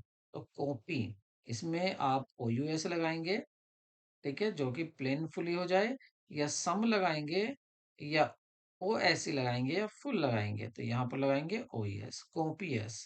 क्या लगाएंगे आप? कॉपीएस। तो क्या बन जाएगा वर्ड? कॉपीएस बन जाएगा, जिसका है प्लेंटी फुल होगा। तो ऑप्शन आपका ए सही होगा। नेक्स्ट क्वेश्चन देखते हैं। I don't enjoy going to the dentist. तो the word going in above sentence is an क्या है? तो गोइंग जो है क्या होगा? प्रेजेंट पार्टिसिपेंट पार्टिसिपल होगा, इनफाइनेटिव होगा, या परफेक्ट पार्टिसिपल होगा, या जिरंड होगा। तो देखिए, जब हम वर्ब की फर्स्ट फॉर्म में आईएनजी लगा देते हैं तो वो क्या बन जाता है? जिरंड बन जाता है। तो वो क्या हो जाएगा यहाँ पर? जिरंड होगा। नेक्स्ट क्वेश्चन देखते हैं। Choose the correct indirect speech in the given sentence. देखिए, यहाँ कहा मदर सेड, मदर ने कहा don't go to the park, park में मत जाओ। तो देखिए यहाँ पर क्या दिया है? ऑर्डर दिया गया है। तो यहाँ पर आप देखेंगे तो देखिए क्या होगा? यहाँ पर सैड को आप या तो ऑर्डर बना सकते हैं, ऑर्डर है नहीं। और सैड को आस्क्ड आप तब कर सकते हैं यदि पूछा गया हो। यदि क्वेश्चन मार्क डोंट, अगर आपसे क्वेश्चन मार्क होता, तो यहाँ पर क्वेश्चन तो है नहीं, देखिए आज तो होगा नहीं। अगर बात करें, देखिए सैड को आप सैड कह सकते हैं, सैड भी कह सकते हैं, टोल्ड भी कह सकते हैं, ठीक है। तो यहाँ पर देखिए, और दोनों को जो वर्ड को जोड़ा जाता है, जब डू नॉट वाले होते हैं, इम्परेटिव सेंटेंस होते हैं, तो दोनों रिपोर्टेड स्पीच और रिपोर्टेड वर्ब को दोनों को किससे जोड़ा जाता है? वो जोड़ा जाता है आपका टू से, या नोट डू होता है तो नोट टू से। तो देखिए यहाँ पर नोट टू कहाँ आ रहा है? यहाँ भी आ रहा है, यहाँ भी आ रहा है, ठीक है। तो ये दोनों हो सकते हैं, नोट टू नोट टू। लेकिन यहाँ पर नोट टू गो पार्क या नोट टू गो पार्क, इसमें क्या डिफरेंस आ रहा है? देखिए यहाँ पर आ रहा है सैड का, ठीक है। देखिए सैड, सैड अस नहीं हो सकता, पहली बात सैड अस नहीं होता है, टोल्ड अस तो होता है। अगर आपको क्या लगाना है? ऑब्जेक्टिव लगाना है, तो आप टोल्ड तो लगा सकते हैं, सैड अस नहीं कह सकते। तो देखिए यहाँ पर क्या हो जाएगा आपका? ये भी गलत हो गया, यहाँ पर ये भी गलत हो गया है। मतलब कौन सा आपका? सी गलत हो गया, तो बी आपका करेक्ट होगा। Mother said to us to not to go, तो यहाँ mother said to us, to us नहीं, टू भी नहीं होता है सैड के बाद, तो आपका ऑप्शन बी ही सही होगा। नेक्स्ट क्वेश्चन देखते हैं। नेक्स्ट क्वेश्चन है आपका, which of the following expression means externally happy? Be basket case, call of your branch, be off your trolley, या ऑन क्लाउड नाइन। तो सही ऑप्शन क्या होगा? ऑन क्लाउड नाइन का मतलब है कि बहुत ज्यादा खुश होना। तो ऑप्शन आपका डी सही होगा। नेक्स्ट क्वेश्चन देखते हैं। चूज द करेक्ट पैसिव, देखिए एक्टिव पैसिव ज्यादा आ रहे हैं। Passive construction of the sentence. तो auctioneer will sell the painting in the auction. देखिए नीलाम करता जो होगा वो पेंटिंग को नीलाम करेगा। तो नीलाम करेगा वह नीलामी में। तो इसका देखिए विल आ रहा है, मतलब फ्यूचर इंडेफिनिट की बात हो रही है। और जब विल आता है तो उसका हम क्या कर देते हैं? हम विल को चेंज कर देते हैं पैसिव में, विल बी में। इसमें कर देते हैं विल बी में। तो एक तो हमें ये देखना है विल बी कहाँ कहाँ है। देखिए यहाँ पर क्या हो गया है आपका? वुड हो गया है, यहाँ विल भी है, यहाँ विल भी है, यहाँ विल भी है। तो देखिए एक तो ऑप्शन कट गया, ये तो आपका यहाँ पर कट गया। अब बचे आपके तीन ऑप्शन। फिर इसके साथ हमें देखना होता है कि थर्ड फॉर्म आती है हमेशा।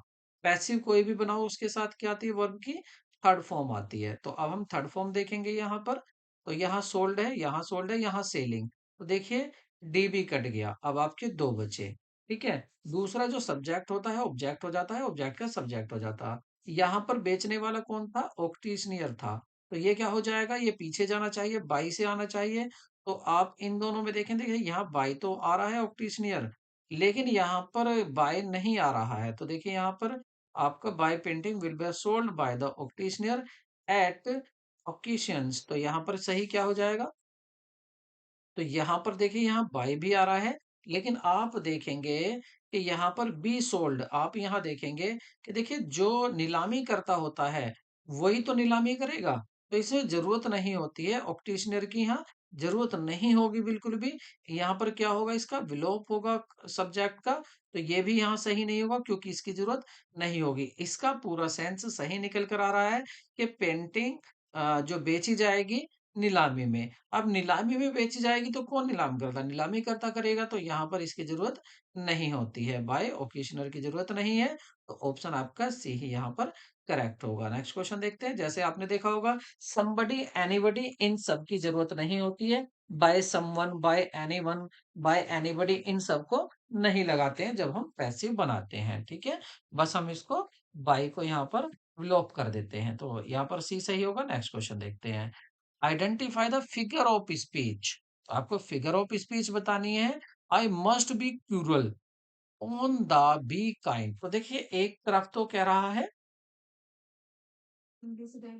आई मस्ट बी क्रूअल, ये क्रूअल होता है निर्दयी। और फिर ये भी कह रहा है ओनली टू बी काइंड, कि ओनली काइंड भी होना है। तो देखिए यहाँ एक दूसरे का है विरोध कर रहा है।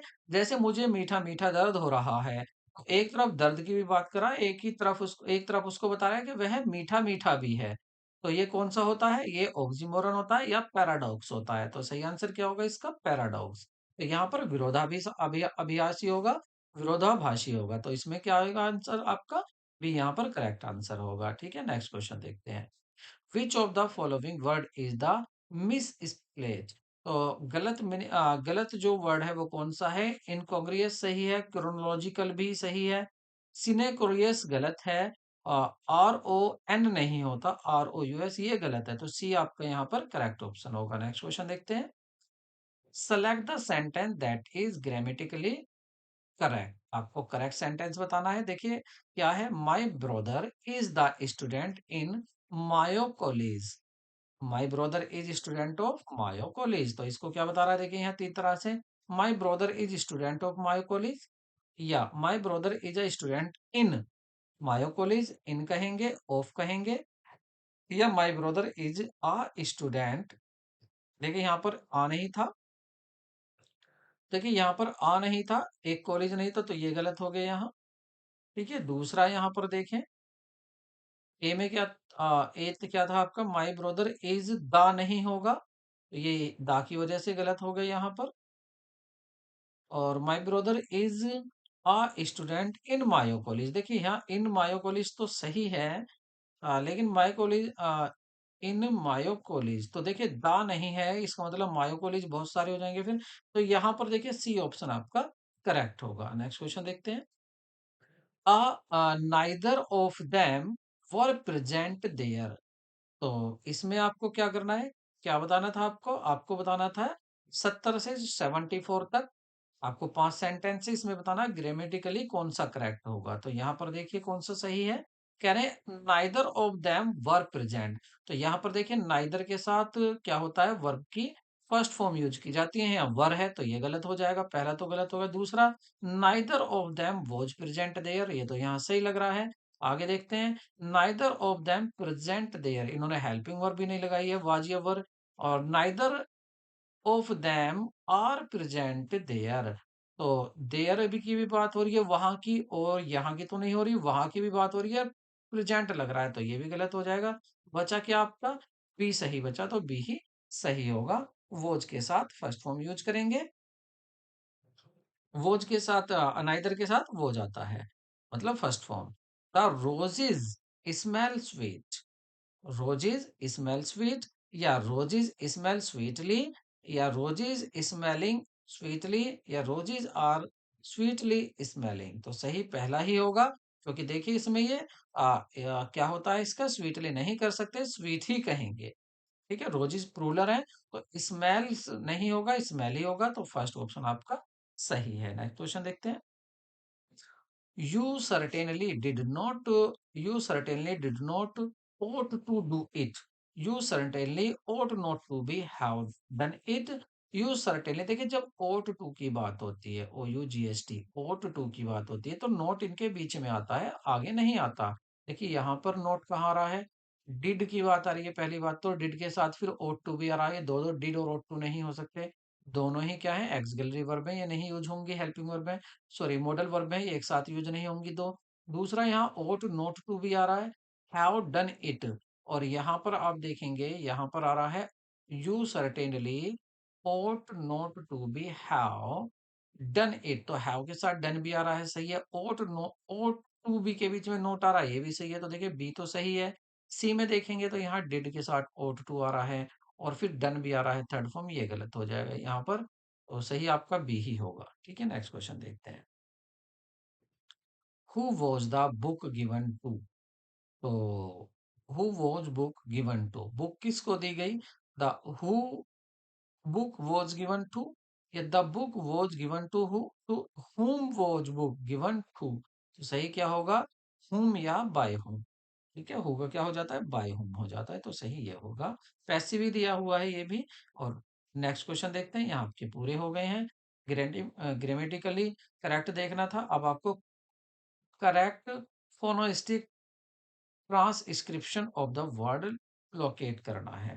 ठीक है, लोकेट या लोकेट या लोकेट, तो इसको सही क्या बोलेंगे? लोकेट को, लोकेट को अगर आप प्रोनाउंसिएशन करेंगे तो सही क्या होगी? तो वो होगी लोकेट। सी ऑप्शन सही होगा। नेक्स्ट क्वेश्चन देखते हैं। Choose the correct direct speech given reported speech, तो आपको क्या बताना है? करेक्ट डायरेक्ट बताना है, और आपको क्या दिया हुआ है? He said I'd better go because it was late. तो पहला देखते हैं, he said you would better go because it is late. देखिए इसका सही हो जाएगा, यहाँ सैड का सैड ही होगा। I would better go because it was late, पहला ही यहाँ पर आपका सही हो जाएगा, तो ऑप्शन यही सही होगा। नेक्स्ट क्वेश्चन देखते हैं। Which of the following is spelled correctly, तो करेक्टली स्पेलिंग वाला बताना है आपको। देख पेडिस्ट्रेशियन आपका फर्स्ट ही सही होगा। नेक्स्ट क्वेश्चन देखते हैं।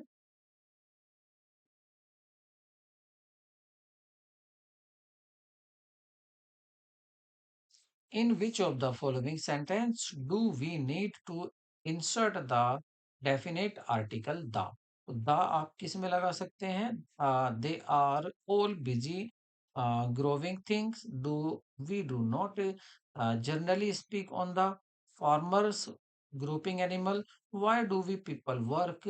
या they are different from the rest? देखिए यही सही होगा। They are the rest D में आप हाँ, इसका प्रयोग कर सकते हैं। ठीक है, द का। नेक्स्ट देखते हैं, और नेक्स्ट आपको पैसेज पढ़नी है। The common sense is the rarer and enviable quality. It may be truly said that its price is above rubies. How many learned men? How many wits? How many genius? How many dull and ignorant people? How many cunning? Can I have how many well-meaning fools are without it?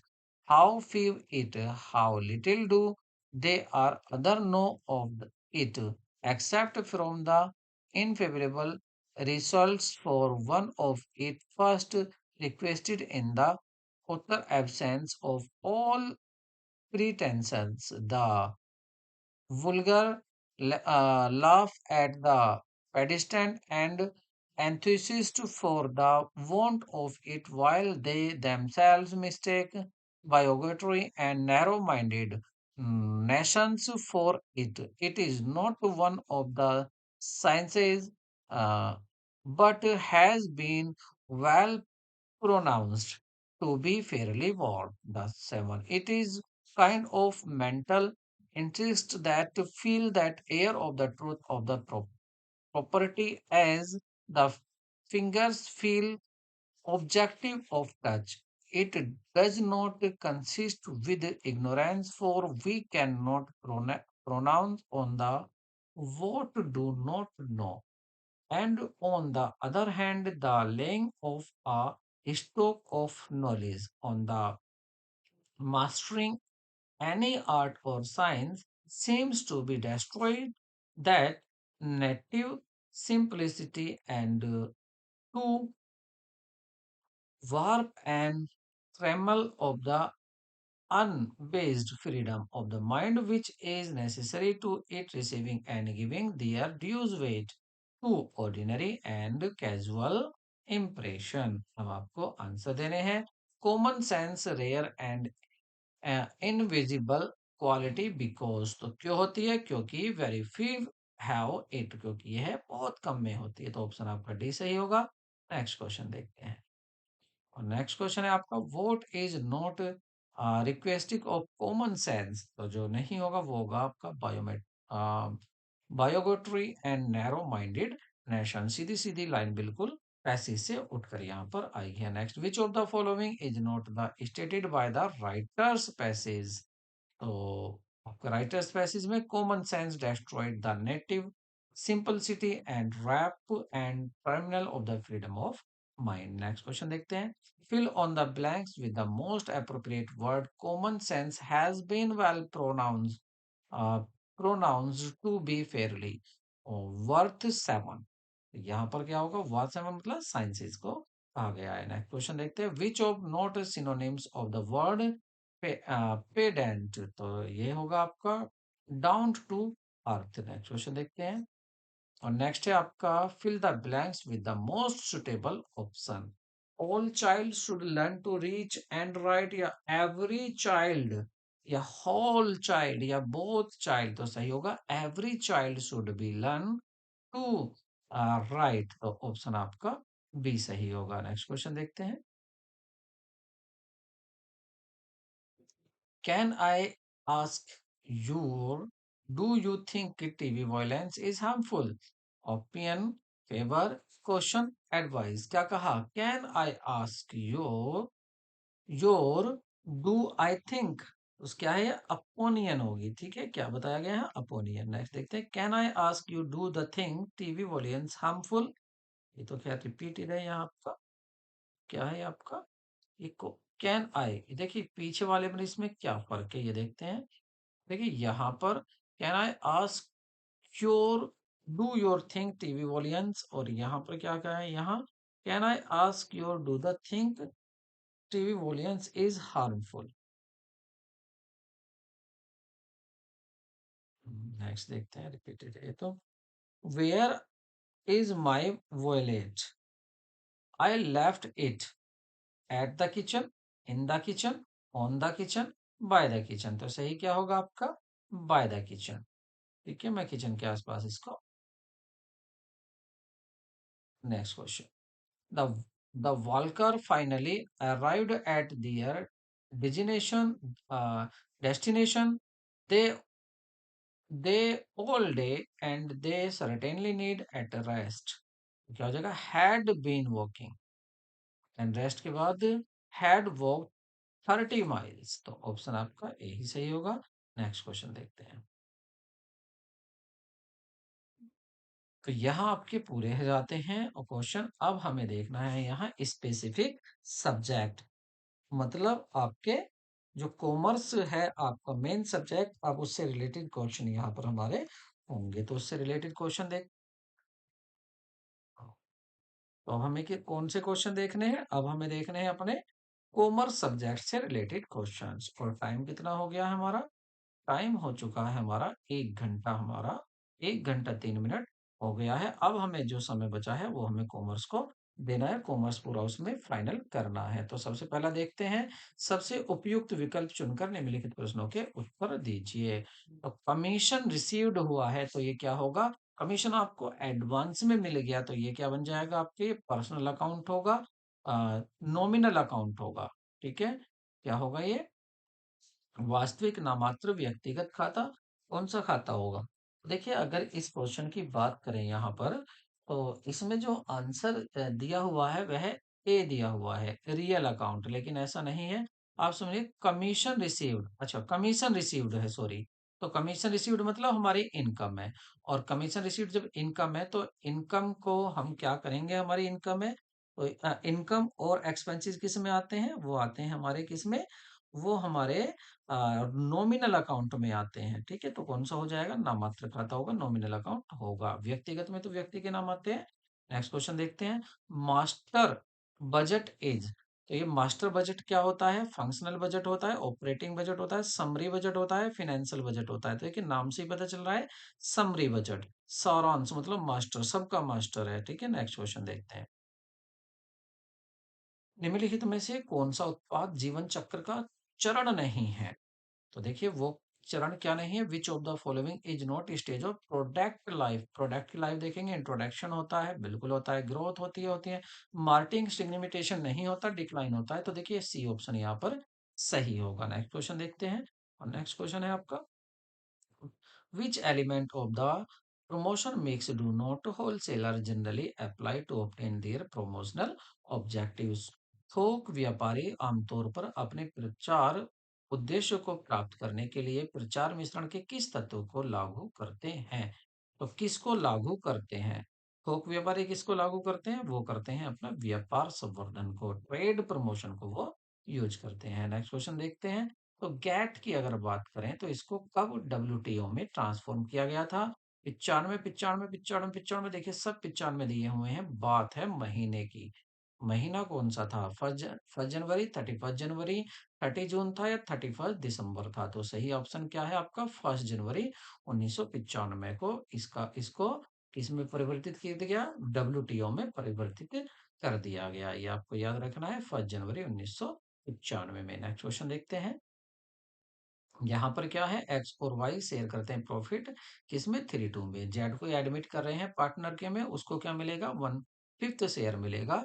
कह रहे हैं नया profit sharing ratio, new profit sharing ratio, if Z acquires 330 from x and 120 from why would be. तो कह रहे हैं new profit sharing ratio क्या होगा यदि जेड जो है, जेड को ये बुला रहे हैं ना, नया पार्टनर आ रहा है और ये क्या कर रहा है Z, if Z acquires 320 from x, 320 तो लेगा ये एक्स से और 120 लेगा ये वाई से, तो क्या होगा? तो देखिए यहाँ पर अगर हम बात करें एक्स वाई की, इसकी बात करते हैं एक्स की और वाई की बात करते थे कि यहाँ पर एक्स वाई की बात करेंगे और एक्स वाई में ही यहाँ पर पेन दूसरा ले लेते हैं, ये पेन ले लेते हैं यहाँ पर। अब ठीक है, एक्स वाई का अगर हम देखें, एक्स को कितना मिलता था? 3/5। आप कहेंगे 5 कहाँ से लिख दिया? इन दोनों का टोटल लिख दिया है। इधर कितना है आपका? 2/5। तो 3/5 और 2/5। अब 3/5 में क्या करें, उसको कितना देना? 1/5। अब 1/5 को आप देखेंगे तो ये हो जाएगा 4, 4, 5, 1। तो देखिए ये 1/5 के दो दो टुकड़ों में ले रहा है कौन? जेड को देना है 1/5। जेड को कितना देना? 1/5 देना है, और 1/5 को इसके दो टुकड़े कर लिए उसने। एक टुकड़ा है 320 और दूसरा टुकड़ा है इसका 120। इस तरह से वो ले रहा है, कौन? जेड ले रहा है। एक्स को कितना मिलता है? 3/5। एक्स को कितना मिलता है? 3/5 मिलता है। इसमें से कितना कम हो जाएगा? इसमें से कम हो जाएगा आपका 320। 320, 320 किसको जा रहा है? ये जा रहा है किसको? जेड को जा रहा है। तो इनको एलसीएम लेके सोल्व कर लेंगे, यहाँ सोल्व कर लेते हैं तो कितना बचेगा आपका? 20 लेंगे आप एलसीएम, 5 से डिवाइड करेंगे इसको तो 4, 4 3 जा 12, माइनस 20 से 20 कट हो जाएगा तो ये बचा 3। तो यहाँ पर आपका 12 में से 3 जाएंगे 9, तो ये बचाएंगे 9, 20। ये तो इसका बच गया। अब y का देख लेते हैं। y को पहले जो 2, 5 मिलता था, अब y इसमें से z को कितना दे रहा है? 120 दे रहा है। एलसीएम लेके सोल्व करेंगे इसका, 20 एलसीएम लेंगे, 5 से काटेंगे 4 दूनी 8 और यहाँ से 20 से 20 कट हो जाएगा तो ये बचेगा आपका 7, 20। ठीक है, ये बचा आपका 7, 20। और उसको कितना मिलता था? किसको? जेड को। तो जेड को मिलने देना था, टोटल कितना देना था? जेड को वाई देना था। अब देखिए सबके नीचे यहाँ 20 है तो इसके नीचे भी यहाँ 20 बना लेते हैं। तो 4 की मल्टीप्लाई यहाँ होगी 4 के ऊपर, तो ये भी क्या हो जाएगा? 420। अब देखिए क्या आ जाएगा इनका नया रेशो, तो तीनों का जो नया रेशो हो जाएगा वो हो जाएगा 974। और 974 कौन सा आ रहा है? Option A. तो ऑप्शन ए आपका करेक्ट होगा। दोबारा सुन लीजिए, देखिए यहाँ पर क्या है कि जो ये वाई है, वाई को पहले मिलता था 3/5, एक्स को 2/5, वाई को 2/5, एक्स को 3/5। इसमें से कितना देना है? 320 देना है जेड को, और ये कितना देगा? ये 120 देगा। तो ये देख लो इनके पास कितना कितना बचा। तो एक के पास 9, 20 बचा, एक के पास 7, 20 बचा, और इसके यहाँ 120, 15 था, इसको 420 कर दिया। तो ये आ गया आपका करेक्ट आंसर, ये आ गया। नेक्स्ट क्वेश्चन देखते हैं। देखिए यहाँ पर हमें कम ज्यादा समय लग सकता है, लेकिन रियल में आपको देखना है कि आप यहाँ तो मुझे समझाना भी पड़ रहा है और वहां तो आप खुद करेंगे, तो उसमें टाइम तो रियल में वहां पता चलेगा कि आप कितना टाइम लगा पाते हैं। यहाँ तो मैं क्या कर रहे हैं, हम तो यहाँ सीख रहे हैं। नेक्स्ट क्वेश्चन देखते हैं। ISI is the quality certification mark use in the case of beauty product में आता है आईएसआई, इलेक्ट्रॉनिक इक्विपमेंट में आता है, इसमें ही आता है, इलेक्ट्रॉनिक में ही आता है, सीधा ऑप्शन कर लेते हैं। नेक्स्ट क्वेश्चन देखते हैं, which of the following is not a part of planning process. Planning planning process में कौन सा पार्ट नहीं है? सेटिंग ऑब्जेक्टिव होते हैं, बिल्कुल होते हैं। इम्प्लीमेंटेशन प्लान होता है, वो भी होता है। मेजरमेंट एंड एक्चुअल परफॉर्मेंस होती है। देखिए, एक्चुअल परफॉर्मेंस ही तो कंट्रोलिंग में होता है, ठीक है, ये यहाँ पर नहीं होता, तो ऑप्शन आपका सी ही सही होगा। ठीक है, नेक्स्ट क्वेश्चन देखते हैं। कह रहे हैं कंसीडर फॉलोइंग आइटम, इन आइटम को समझना है, चलो समझ लिया। अब उसके बाद क्या कह रहे हैं, करंट लाइबिलिटी। तो इसमें कह रहे हैं current liability, which of the form और करंट लाइबिलिटी, करंट लाइबिलिटी कौन सी होगी? डिवेंचर करंट लाइबिलिटी में इंक्लूड नहीं किए जाते। प्रीपेड रेंट, प्रीपेड रेंट ये भी आपके प्रीपेड रेंट कर दिया, ये आपकी एसेट बन जाएगी, ये भी नहीं होगी। उसके बाद इंटरेस्ट एक्रूड, मतलब आपने दिया नहीं है इंटरेस्ट, तो ये हो जाएगा आपका।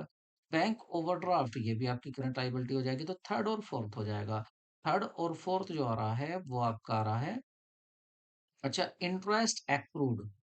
एक्रूड इंटरेस्ट क्या होगा? एक्रूड इंटरेस्ट होगा अर्जित ब्याज, मतलब आपने कमा तो लिया लेकिन मिला नहीं, तो ये भी क्या हो जाएगी? आपकी एसेट हो जाएगी।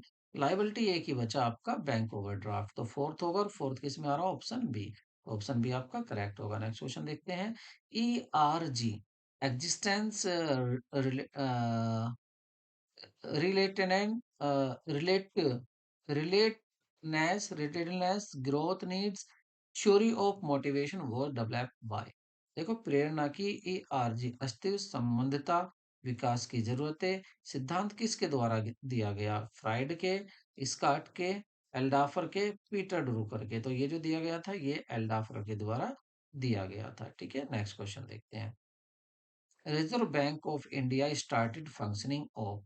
देखिए, काम यहाँ ये नहीं कि ये बना कब, ये कह रहे हैं कि इसने फंक्शनिंग कब करी, काम करना कब शुरू किया था, तो वो इसने शुरू किया था आपका 1 अप्रैल 1935 से किया था। तो नेक्स्ट क्वेश्चन देखते हैं, एक्टिविटी रेशो और also term as, efficiency ratio कहते हैं, टर्नओवर रेशो, तो इसको कहते हैं टर्नओवर रेशो भी कहते हैं। Efficiency ratio and turnover ratio दोनों कहते हैं इसको। ठीक है, एफिशिएंसी और टर्नओवर रेशो या एक्टिविटी रेशो, इनको सब इसके नाम है, तो डी ऑप्शन आपका सही होगा। नेक्स्ट क्वेश्चन देखते हैं, SEBI was recognised statutory organisation कब आया था सेबी? तो सेबी आया था आपका 1992 में आया था, लेकिन इसकी याद रखना, इसका मंथ भी पूछा जाता है। नेक्स्ट क्वेश्चन देखते हैं, हायर डेप्ट इक्विटी रेशियो रिजल्ट, अगर डेप्ट टू इक्विटी रेशियो, डेप्ट टू इक्विटी रेशियो अगर हायर है, तो ये क्या करता है? ये देता है लो फाइनेंशियल क्राइसिस, ये कम वित्तीय संकट देता है। ठीक है, ये हायर नहीं, क्या होना चाहिए? लोअर होना चाहिए। नेक्स्ट क्वेश्चन देखते हैं, share can be forfeited, share forfeit किए जा सकते हैं, बिल्कुल। शेयर जब्त किए जा सकते हैं, कब? कॉल मनी का भुगतान न करने पर, हाँ जी, जब जब्त किए जा सकते हैं, अगर कोई पैसा मांगा दिया नहीं है। नेक्स्ट क्वेश्चन देखते हैं, कह रहे हैं ओपनिंग कैपिटल तो है 60,000 की, ड्रॉइंग है 5,000 की, और कैपिटल जो लगाई है 10,000 की, क्लोजिंग कैपिटल कितनी है? 90,000 की। Value of profit on during the period कितना होगा? तो आपने ओपनिंग कैपिटल कितनी लगाई थी? ओपनिंग कैपिटल थी आपकी 60,000 की। उसमें आपने क्या किया? ड्राइंग अपने घर भी लेकर चले गए 5,000 रुपए, और कैपिटल आपने और बिजनेस में लगाई, तो और कैपिटल लगाई आपने। ठीक है, कैपिटल और कितनी लगाई? 10,000 और लगा दी। क्लोजिंग कैपिटल कितनी है आपकी? 90,000 रुपए आपकी क्लोजिंग कैपिटल है। तो साल के लास्ट में, और अपने घर भी ले गए, इसका मतलब 5,000 भी ऐड कर देंगे, तो ये भी क्लोजिंग कैपिटल हो जाएगा। तो देखिए, ये हो जाएगा 95,000 आपकी क्लोजिंग कैपिटल है, और आपने जो लगाई है पैसा वो हटा दीजिए बिजनेस में से, कितना? 70,000। 60 ये 70, ये 70,000 आपने बिजनेस में लगाया था, तो कितना बचा? 15,000 रुपए। कितना बचा यहाँ पर आपका? 15,000 रुपये बचा। 15,000 रुपये क्या आ जाएगा? प्रॉफिट आ जाएगा, लेकिन यहाँ पर क्या है? 25,000 रुपये आ रहा है, क्यों आ रहा है भाई? दोबारा देखते हैं। देखिए, यहाँ पर आपने, भाई यहाँ पर क्या होगा आपका? 15,000 ही होगा। कैसे? देखिए, उसने 90,000 रुपए की पूंजी समापन पूंजी है, मतलब क्लोजिंग कैपिटल है। अब भी बिजनेस में कितनी कैपिटल है? क्लोजिंग कैपिटल 90,000 है, प्लस वो अपने घर भी पैसा लेके गया, अगर हम उसे वापस रख दें बिजनेस में, तो वो 5,000 है। देखिए, ये तो है हमारे बिजनेस में। अब कितनी कैपिटल है? अब कितनी कैपिटल है हमारे पास? है 95,000। तो बिजनेस में अब 95,000 रुपए की कैपिटल है। अब हमने लगाई कितनी थी कैपिटल? कैपिटल कितनी लगाई थी उसे इसमें से हटा दो, जो बचा वो हमारा प्रॉफिट होगा। तो सबसे पहले देखिए शुरू में कैपिटल कितनी थी 60,000 की, और साल के बीच में कितनी लगा दी 10,000 की, तो 70,000 की हमने इसमें टोटल कैपिटल लगा दी। तो अगर हम 70,000 इसमें से कम कर दें तो कितना बचेगा? अच्छा, तो ये आपका 15 नहीं भाई, ये आपका 25 बच जाएगा। गलत माइनस कर दिया, यहाँ पर क्या था 25 आएगा आपका, तो ये 25,000 बच जाएगा। ठीक है, 25,000 क्या होगा आपका? ऑप्शन बी करेक्ट होगा 25,000। तो 25,000 का हमें प्रॉफिट हुआ है। ठीक है, प्रॉफिट क्या होता है? प्रॉफिट का फॉर्मूला भी लिख लें। प्रॉफिट होता है आपका closing capital minus opening capital और माइनस एडिशनल कैपिटल जो साल के बीच में मिली है, और प्लस हो जाता है आपका ड्रॉइंग। ठीक है, ये फॉर्मूला लिख लेना। नेक्स्ट क्वेश्चन देखते हैं। Are the obligation to debt that an enterprise have to pay at some time in future? तो आर द ओब्लिगेशन क्या हो? डिवेंचर होते हैं, पूंजी, देयता या शेयर? तो वो होती है आपकी देयताएं, लाइबिलिटी। देखिए डिवेंचर भी लाइबिलिटी में आ जाएगा। और लाइबिलिटी क्या होती है? ऐसी ओब्लिगेशन होती है जो आपको पे करनी है, फ्यूचर में जो आपको पे करनी है। नेक्स्ट क्वेश्चन देखते हैं। A non-profit organization does not prepare income and expenditure account, receipt and payment account, profit and loss account, balance sheet. देखिए प्रॉफिट एंड लॉस अकाउंट नहीं बनाता है, क्योंकि यहाँ पर क्या बनाता है? इनकम एंड एक्सपेंडिचर अकाउंट बनाता है। जरूरी नहीं दोनों बनाने, एक भी बना सकता है, और रिसीट एंड पेमेंट अकाउंट भी बना सकता है, और इनकम और दोनों भी बना सकता है। लेकिन याद रखना यहाँ पर क्या आता है? डेफिसिट या सरप्लस आता है, यहाँ पर प्रॉफिट नहीं निकलता है। नॉट फॉर प्रॉफिट ऑर्गेनाइजेशन का, ये वो ऑर्गेनाइजेशन होते हैं जो प्रॉफिट कमाने के लिए नहीं बने, जन कल्याण के लिए बने हैं। Public enterprises is defined as, सार्वजनिक उद्यम की परिभाषा क्या होगी? केंद्र और राज्य सरकार द्वारा संयुक्त प्रयास से संचालित संगठन, या ऐसा संगठन जो सार्वजनिक उपयोगिता से संबंधित आवश्यकताओं को पूरा करता है, या ऐसा संगठन जिसमें जनता द्वारा पूंजी निवेश की जाती है, या सार्वजनिक उद्देश्यों के एक निश्चित समूह के लिए सार्वजनिक प्राधिकरण स्वामित्व और प्रबंध वाला संगठन। तो ऑप्शन बी ही सही होगा। ठीक है, नेक्स्ट क्वेश्चन देखते हैं। कह रहे हैं if the share of 10 on which 8 is called up 6 is paid. देखिए 10 का शेयर था, 10 में से 8 अभी तक मांगे गए हैं, 8 में से भी 6 रुपए तो आ गए। ठीक है, 6 आ गए, इसका मतलब 2 रुपए नहीं आए। 8 में से कितने मांग लिए? 6 मांग लिए। 10 का शेयर था, 8 मांग लिए, 8 में से भी 6 आ गए, 2 नहीं आए। इसको फॉरफिटेड कर लिया। तो कह रहे हैं बताओ what amount is share capital account will be debited. देखिए यहाँ पर एंट्री क्या बनाओगे? आप बनाओगे शेयर कैपिटल अकाउंट, डेबिट करेंगे आप, और और क्या करेंगे आप? और करेंगे आप टू, और करेंगे आप टू शेयर फॉरफिटेड अकाउंट। ठीक है, तो यहाँ पर शेयर कैपिटल अकाउंट कितने से डेबिट करोगे? तो जितना कॉल्ड अप वैल्यू होती है, जितना पैसा मांगा है, कितना मांगा है? 8 रुपए मांगा है, 8 रुपए से इसको डेबिट कर देंगे, तो ऑप्शन आपका डी सही हो जाएगा। ठीक है, नेक्स्ट क्वेश्चन देखते हैं। Which business unit generates substantial cash surplus due to the low industry growth rate and high market share?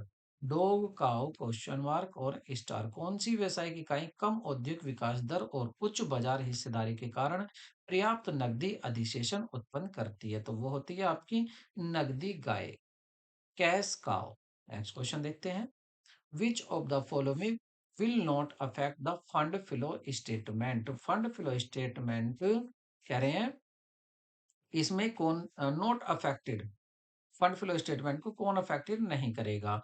Purchase of personal computer. देखिए फंड फ्लो क्या दिखाता है? वर्किंग कैपिटल में चेंज, और वर्किंग कैपिटल क्या होता है? Current asset minus current liability होता है। तो यहाँ पर हमें देखना है कि इनसे कौन सा रिलेटेड हो रहा है। Purchase of personal computer, sale of machinery, और या मशीन। देखिए परचेज ऑफ पर्सनल कंप्यूटर, तो यहाँ पर क्या है? यहाँ ड्राइंग कहेंगे इसको। जब वो ड्राइंग कर रहा है कंप्यूटर से, तो क्या होगा? क्योंकि उसने पैसा तो निकाला है, ठीक है, लेकिन क्या किया है? ड्राइंग किया है, तो इसका असर पर क्या है? ये ड्राइंग है, तो ड्राइंग का बिजनेस पर यहाँ पर इस असर वर्किंग कैपिटल पर चेंज कुछ नहीं फर्क पड़ेगा। तो आपका यही होगा जो अफेक्ट नहीं करेगा फंड फ्लो स्टेटमेंट को। ऑप्शन ए ही यहाँ सही होगा। नेक्स्ट क्वेश्चन देखते हैं।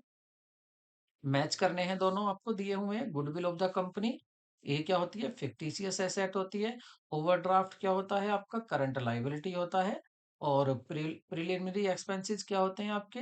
और प्रिमली और इशू ऑफ शेयर, तो इसको किसको दिखाएंगे आप, रिजर्व सरप्लस में दिखाएंगे। और प्रिलिमिनरी एक्सपेंशन क्या होंगे आपके, इंटेंजिबल, सॉरी ये गलत हो गया, गुडविल ऑफ द कंपनी वो इंटेंजिबल एसेट होती है। तो गुडविल की बात करें तो गुडविल क्या हो जाएगी, इंटेंजिबल एसेट हो जाएगी। तो गुडविल क्या हो जाएगी, इंटेंजिबल एसेट होती है। ठीक है। और प्रिलिमिनरी एक्सपेंसेस आपके क्या हो जाएंगे, फिक्टिशियस एसेट हो जाएगी। तो ऑप्शन आपका ए सही होगा। देखिए पहले का क्या है, पहले का है आपका दूसरा इंटेंजिबल एसेट गुडविल। ठीक है, तो सही है। बी क्या हो जाएगा आपका, बी है ओवरड्राफ्ट, तो फर्स्ट हो जाएगा। सी क्या है आपका, फोर्थ, फोर्थ क्या है, प्रिलिमिनरी एक्सपेंसेस, तो फोर्थ हो जाएगा आपका फिक्टिशियस एसेट। ठीक है। और प्रीमियम जो होंगे इशू किए ये रिजनल सरप्लस में दिखाया जाता है, थर्ड, तो ऑप्शन आपका ए ही सही होगा। नेक्स्ट क्वेश्चन देखते हैं।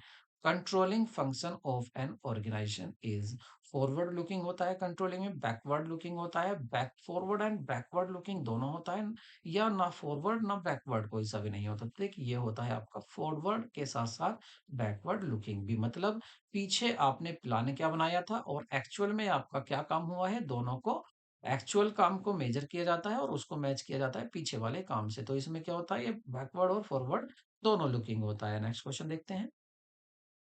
नेक्स्ट क्वेश्चन देखते हैं। देखिए डेटर्स दिए हुए हैं आपके 80,000 की, बेड डेफ्ट कितना हो गया आपका 2,000 का, प्रोविजन फॉर डाउटफुल डेब्ट्स जो है वो प्रोविजन आपने बनाया था 4,000 रुपए का, ये पुराना हो गया। और it is desire to maintain a provision for doubtful debts, और अब कितने का डिजायर है, 1,000 का अब और बनाना है। कह रहे बताइए प्रॉफिट एंड लॉस में आप क्या डेबिट क्रेडिट करेंगे। तो जब आप प्रॉफिट एंड लॉस अकाउंट बनाते हैं तो आप क्या करते हैं कि आप P&L अकाउंट में आप क्या करते हैं कि जो भी बैड डेफ्ट होता है, क्या होता है, बैड डेफ्ट होता है उसको यहीं लिख लेते हैं। ठीक है, बैड डेफ्ट को लिख लेते हैं। तो इसमें क्या करते हैं, देखिए मैं पूरा करके बताता हूँ आपको। देखिए यहाँ पर क्या करते हैं, यहाँ इस बैड डेफ्ट में आपको आप यहाँ लिख लेते हैं बैड डेफ्ट। बैड डेफ्ट कितना है, बैड डेफ्ट हो गया आपका 2,000 रुपए का, बैड डेफ्ट कितना हो गया, 2,000 रुपए का हो गया है। और साथ में आपका इसमें आप ऐड कर देते हैं, क्या ऐड कर देते हैं, नया प्रोविजन। तो नया प्रोविजन कितना है, नया प्रोविजन है आपका 1,000 रुपए का। ठीक है। और इसमें से लेस कर देते हैं आप जो ओल्ड प्रोविजन होता है। अब आप देखेंगे ओल्ड प्रोविजन कितना है, 4,000 का है, तो इसमें से लेस तो हो नहीं सकता क्योंकि ये खुद ही 3,000 का हो गया। तो क्या करते हैं, इसको तो दिखा देते हैं आप यहाँ 3,000। तो अगर ये ज्यादा हो जाता है तो हम इसको कहाँ दिखा देते हैं, क्रेडिट साइड में यहाँ पर दिखा देते हैं कि ओल्ड जो ओल्ड प्रोविजन था वो कितना था, ओल्ड प्रोविजन 4,000 रुपए का था। तो अब आप देखिए, देखिए आपका लॉस कितना है, 3,000 का। और क्रेडिट में बैलेंस कितना है जो आपने पहले प्रोविजन बना रखा था, 4,000 का। तो आपका 4,000 का तो है क्रेडिट बैलेंस। ठीक है। और इसमें से आपका कम हो जाएगा कितना, 3,000 क्या, डेबिट बैलेंस। तो क्या बचेगा, 1,000 रुपए का आपका क्या बचेगा, क्रेडिट बैलेंस बचेगा। तो 1,000 रुपए का क्रेडिट बैलेंस आपका आंसर हो जाएगा, मतलब सी। इसका मतलब क्या होगा, ये प्रॉफिट होगा और ये क्रेडिट होगा, कहाँ पे क्रेडिट होगा, प्रॉफिट एंड लॉस अकाउंट में क्रेडिट होगा, क्योंकि आपने प्रोविजन तो बनाया था 4,000 का, लेकिन आपका कितना लॉस हुआ है, 3,000। तो 1,000 का आपका बच गया है क्या, क्रेडिट बैलेंस बच गया है। नेक्स्ट क्वेश्चन देखते हैं। नेक्स्ट है आपका, days grace are added to the term of below. देखिए ग्रेस पीरियड जो दिए जाते हैं वो कितने होते हैं, 3 दिन दिए जाते हैं ग्रेस पीरियड।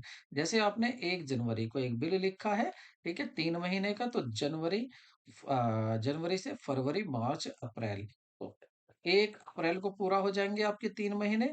लेकिन 3 दिन और जोड़कर 4 अप्रैल को भुगतान होगा, कब पेमेंट होगा, 4 अप्रैल को। तो ये 3 दिन क्या होते हैं, ग्रेस पीरियड कहे जाते हैं। तो ऑप्शन आपका क्या होगा, सी सही होगा। नेक्स्ट क्वेश्चन देखते हैं। कह रहे the goal of financial management is to, तो फाइनेंशियल मैनेजमेंट का जो गोल होता है, प्रबंध वित्तीय प्रबंध का लक्ष्य क्या होता है, तो उनका maximise the wealth of the preference share holder, या maximise the wealth of the debenture holder, या maximise wealth of the equity share holder, या maximise the profit of the equity share holder. तो ये कि उनका वो होता है प्रो उद्देश्य कि कैसे भी आपका इक्विटी शेयर होल्डर का वेल्थ जो है उसको बढ़ाया जाए। ठीक है, तो ऑप्शन आपका सी सही होगा। नेक्स्ट क्वेश्चन देखते हैं। On the admission of a new partner increase the value of the asset debit to. देखिए अगर नया पार्टनर आ रहा है, ए भी तो पहले से ही पार्टनर थे, सी नया पार्टनर आ रहा है, ठीक है, तो अगर इसके आने के टाइम पर इसे कहेंगे भाई अभी तो यहीं रुक जा, हम अपनी एसेट और लाइबिलिटी को देख लेते हैं वो कम हुई है या ज्यादा हो गई हैं। तो यहाँ पर क्या होता है, वो देखते हैं ये दोनों, तो इनकी एसेट बढ़ जाती है, तो ये इसको क्या करते हैं, तो ये इसको profit and loss appropriation account में ले जाएंगे। किस में ले जाएंगे? Profit and loss, sorry, revaluation account में। किस कहाँ पर ले जाएंगे? रिवैल्यूएशन अकाउंट बनाएंगे और जो भी प्रॉफिट या लॉस आएगा उसको अपने कैपिटल अकाउंट में ही बांट लेंगे। तो ये कहाँ पर ले जाते हैं? ओल्ड पार्टनर्स अपने, ये क्या हो जाएगी? On admission of new partner, increase in the value of asset is debited to। तो ये कहाँ डेबिटेड करते हैं? देखिए, इसको डेबिटेड करते हैं, कहाँ पर करेंगे? देखिए, पहली बात तो ये बनाते हैं रिवैल्यूएशन अकाउंट। क्या बनाते हैं? रिवैल्यूएशन अकाउंट बनाते हैं, और अगर आपकी एसेट बढ़ती है तो आप उसको क्रेडिट में रखते हैं। पहली बात तो आप यहाँ पर क्रेडिट में करते हैं, ठीक है। और ये जो भी यहाँ पर आंसर आएगा, ये इसको कहाँ बांटेंगे? ये इसको डेबिटेड कर लेंगे, इसको तो करेंगे डेबिटेड। तो डेबिटेड कहाँ करेंगे? तो अगर एसेट बढ़ जाती है तो कहाँ डेबिट करेंगे? पुराने पार्टनर्स के तो ये क्रेडिट करेंगे, पार्टनर्स के तो क्रेडिट में लिखेंगे। न्यू पार्टनर्स का मतलब ही नहीं होता। और प्रॉफिट एंड लॉस एडजस्टमेंट मतलब रिवोल्यूशन में डेबिट भी नहीं करेंगे, क्रेडिट करेंगे, क्योंकि लॉस है तो क्या बचा? एसेट अकाउंट में डेबिट करेंगे, क्योंकि एसेट बढ़ रही है, तो जब एसेट बढ़ती है तो एसेट अकाउंट में वो डेबिट की जाती है। तो ऑप्शन यहाँ पर बी सही होगा। नेक्स्ट क्वेश्चन देखते हैं। Is a process of entering in the ledger information given in the journal. कह रहे हैं जर्नल में दी गई जानकारियों को बही खाते में दर्ज करने की एक प्रक्रिया है। जनरलाइजिंग नहीं, डबल एंट्री नहीं, पोस्टिंग यस। तो जो पोस्टिंग होता है, पोस्टिंग क्या कहते हैं? लेजर में लिखने की प्रक्रिया को पोस्टिंग कहते हैं। तो ऑप्शन आपका सी सही होगा। नेक्स्ट क्वेश्चन देखते हैं। Grouping of activity on the basis of product line is a part of grouping activity। Activity को ग्रुपिंग करना, ये डेलीगेशन ऑफ ऑर्गेनाइजेशन होता है, या प्रोडक्ट डिपार्टमेंटलाइजेशन होता है। ग्रुपिंग करना एक्टिविटी को, जो सेम एक्टिविटी है। ये फंक्शनल ऑर्गेनाइजेशन होता है, या ऑटो ऑटोनोमस ऑर्गेनाइजेशन होता है। तो ये होता है आपका प्रोडक्ट डिपार्टमेंटलाइजेशन, उत्पाद विभागीकरण। ठीक है, सेम जैसे आप अगर लिपस्टिक बना रहे हैं, लिपस्टिक का अलग बना दिया है डिपार्टमेंट, क्रीम का अलग डिपार्टमेंट बना दिया है, सोप का अलग बना दिया है, तो ये क्या होता है? ग्रुपिंग करना। तो इसमें आ जाएगा आपका प्रोडक्ट डिपार्टमेंटलाइजेशन में ये आ जाएगा। ऑप्शन आपका बी सही होगा। नेक्स्ट क्वेश्चन देखते हैं। और नेक्स्ट क्वेश्चन है आप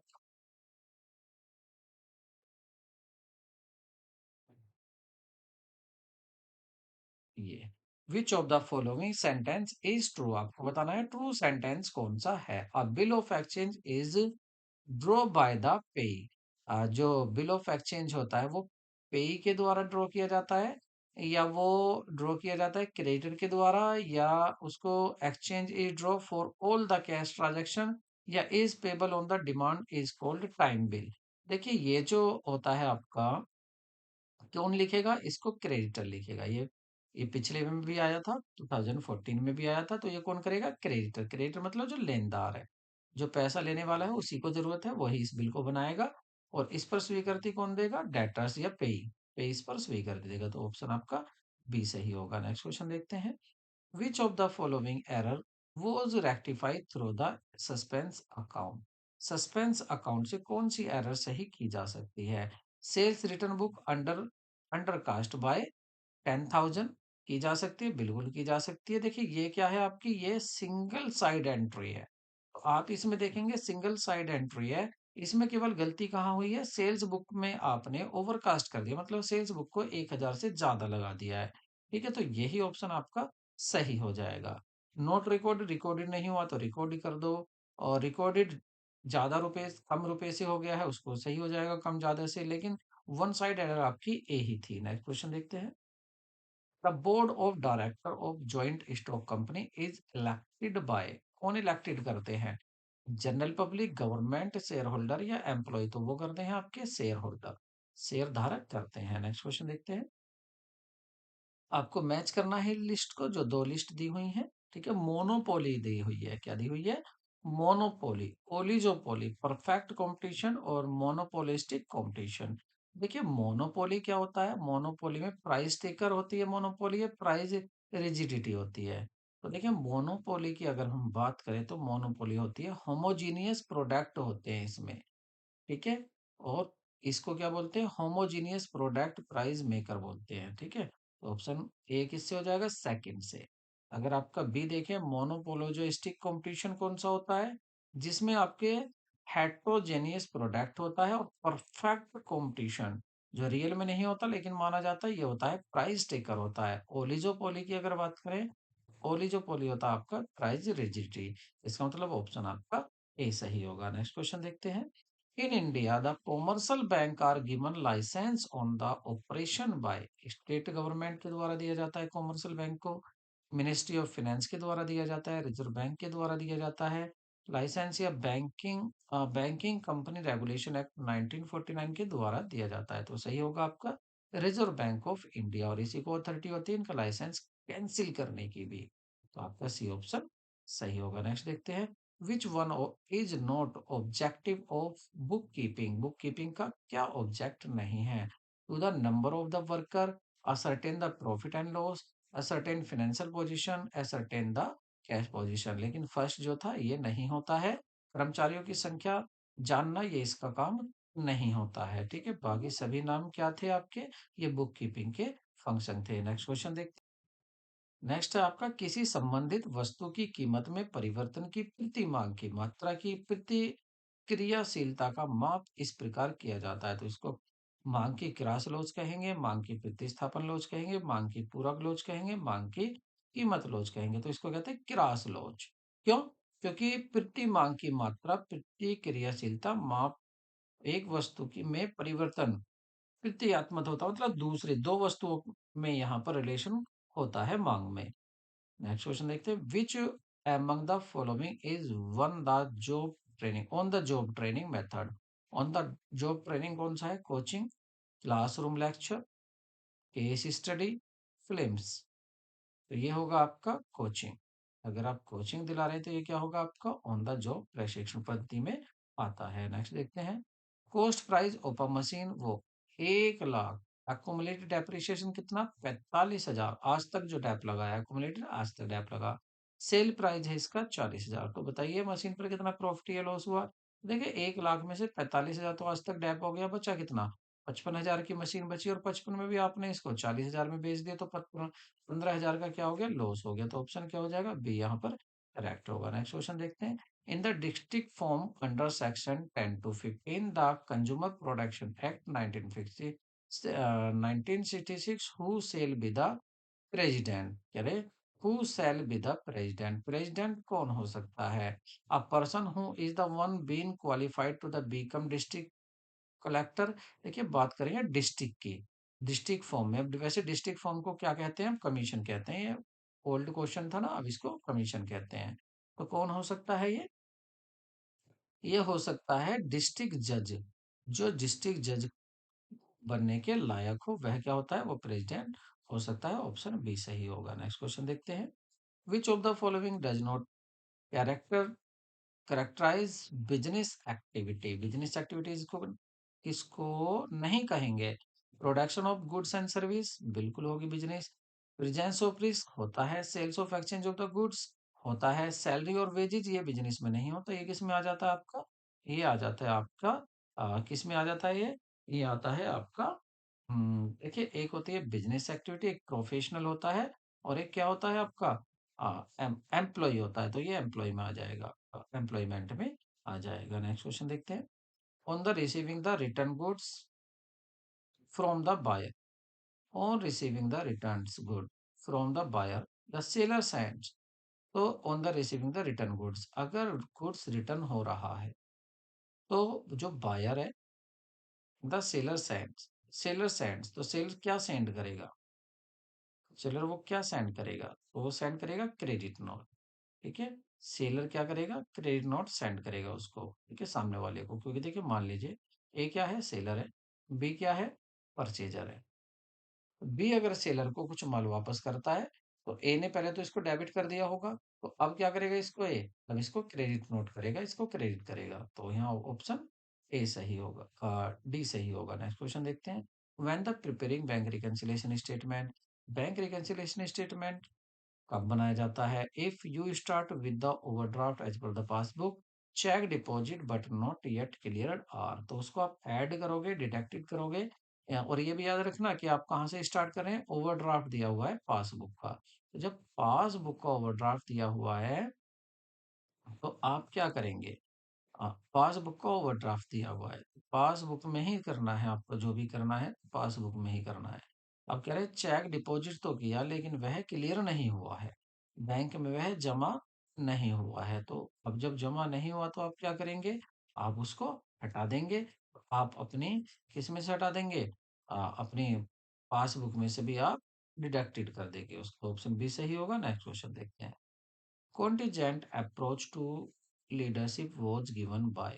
तो contingent approach मतलब नेतृत्व की आकस्मिकता दृष्टिकोण किसके द्वारा दिया गया था, तो ये दिया था फिंडलर के द्वारा दिया गया था। फिंडलर ऑप्शन आपका सही होगा। नेक्स्ट क्वेश्चन देखते हैं। Which of the following is not a principle of management given by Taylor. तो टेलर ने के जो प्रिंसिपल नहीं दिया वो देखिए, science not rule of thumb Taylor ने दिया था बिल्कुल। फंक्शनल फॉरमैनशिप ये उसकी क्या थी, ये भी टेक्निक थी। ठीक है, ये भी टेक्निक थी। Maximum note restricted output, harmony note discard ये भी था, लेकिन देखिए ये नहीं था, सी नहीं दिया उसने, ना ही टेक्निक थी, ना ही उसका ये, ना ही टेक्निक थी, ना ही क्या था, ना ही उसका ये कोई आपका क्या था, प्रिंसिपल था। तो मैक्सिमम नोट रिस्ट्रिक्ट आउटपुट ये कोई उसका अधिकतम प्रतिबंध आउटपुट कुछ नहीं था। ठीक है, वो ये नहीं आएगा इसका, टेलर का ये नहीं था। नेक्स्ट क्वेश्चन देखते हैं। Which of the following item is not so in the under the heading reserve and surplus. तो कैपिटल रिजर्व दिखाया जाता है, प्रोविजन फॉर डाउटफुल डेब्ट्स दिखाया नहीं जाता, क्योंकि ये क्या है, शॉर्ट टर्म प्रोविजन होता है और ये शॉर्ट टर्म प्रोविजन में दिखाया जाता है, मतलब ये करंट लायबिलिटी में दिखाया जाता है। ठीक है, credit balance, profit and loss, P and L account का भी बैलेंस जो होगा वहीं दिखाया जाता है, जनरल जो भी वहीं दिखाया जाता है, लेकिन प्रोविजन फॉर डाउटफुल डेट्स नहीं दिखाया जाता है, ये शॉर्ट टर्म प्रोविजन होता है। ठीक है, ये करंट लायबिलिटी में आता है। नेक्स्ट क्वेश्चन देखते हैं। नेक्स्ट है, when is a firm maintain a cash book it is need not maintain general proper. अगर कोई क्या बना रही है, अगर कैश बुक बना रही है कोई फर्म तो उसको क्या नहीं बनाने की जरूरत पड़ेगी, purchase, journal proper, purchase book, sales book, bank और cash account in the ledger. तो देखिए उसको बैंक या लेजर बनाने की जरूरत नहीं पड़ती, क्योंकि कैश बुक ही इस दोनों का काम कर देती है। ठीक है, नेक्स्ट क्वेश्चन देखते हैं। Which of the following statement does not clearly distinguish between the entrepreneurship and management. तो कौन नहीं बताता है सही से, तो ऐसे को हमेशा ऊपर से नीचे, मतलब नीचे से ऊपर को पढ़ना चाहिए जो लंबे ऑप्शन हो। Entrepreneurship is one for all activity, management is continuous activity. देखिए एंटरप्रेन्योरशिप तो होती है एक बार की कोई एक्टिविटी, फॉर ऑल सभी के लिए, management is continuous activity, management continuous activity होती है। और यहाँ पूछा था क्लियर क्या नहीं कर रहा, तो यही क्लियर नहीं कर रहा है। ठीक है, यही नहीं बता रहा, ऑल ऑफ दीज है ही नहीं इसमें आंसर, तो डी आंसर आपका करेक्ट होगा। नेक्स्ट क्वेश्चन देखते हैं। The term opportunity cost refer to, अवसर लागत शब्द का तात्पर्य किससे है, वेरिएबल कॉस्ट है, शॉर्ट रन कॉस्ट है, the cost for gain the favour of the product of the another product. देखिए यही सही आंसर होगा।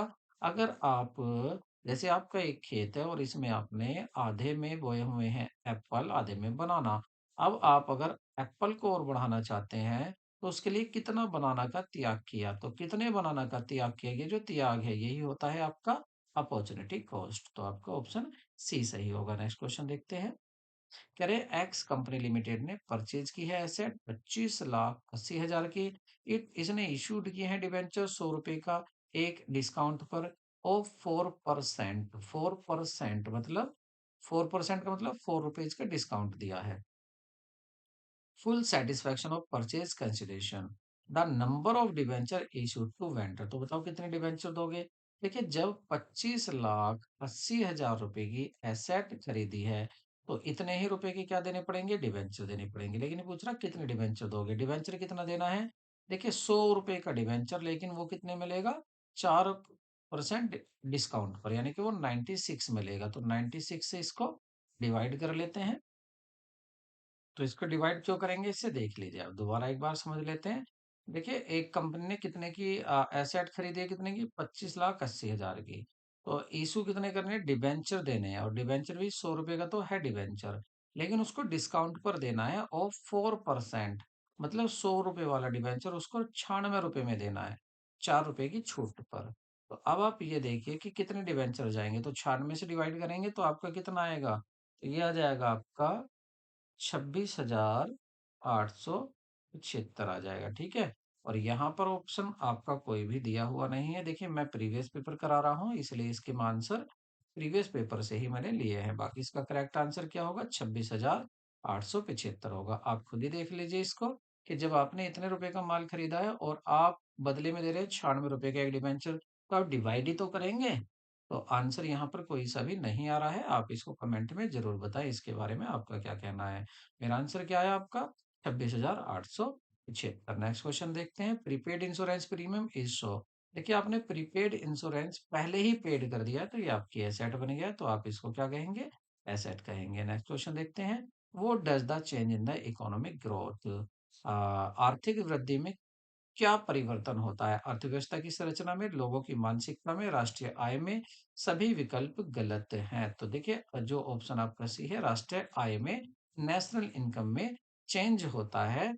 Vote does the change in the economic growth, तो ये क्या होता है संकेत, ये होता है नेशनल इनकम का, नेशनल इनकम का संकेत होता है। आर्थिक वृद्धि में क्या परिवर्तन होता है, राष्ट्रीय आय में परिवर्तन होता है। नेक्स्ट क्वेश्चन देखते हैं, which is the part of external environment. External environment में क्या आते हैं, कंपनी पॉलिसीज, एम्प्लॉय आते हैं, बिल्कुल आते हैं। एम्प्लॉय तो कंपनी के अंदर हो गए, पॉलिसी भी कंपनी के अंदर होगी।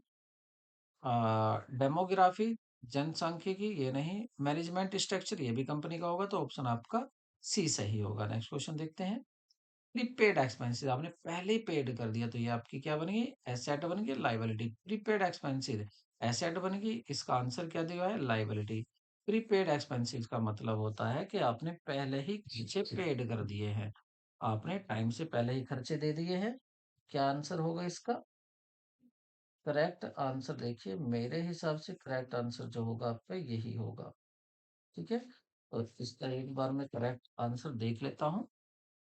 देखिए इसका डी दिया हुआ है, वैसे डी नहीं होगा। अगर आप एडवांस में कोई प्रीपेड एक्सपेंसिव एडवांस में आपने कोई पेड कर दिया है, तो आपकी एसेट होगा, आपने एडवांस में दे दिया, आपकी संपत्ति बन गई।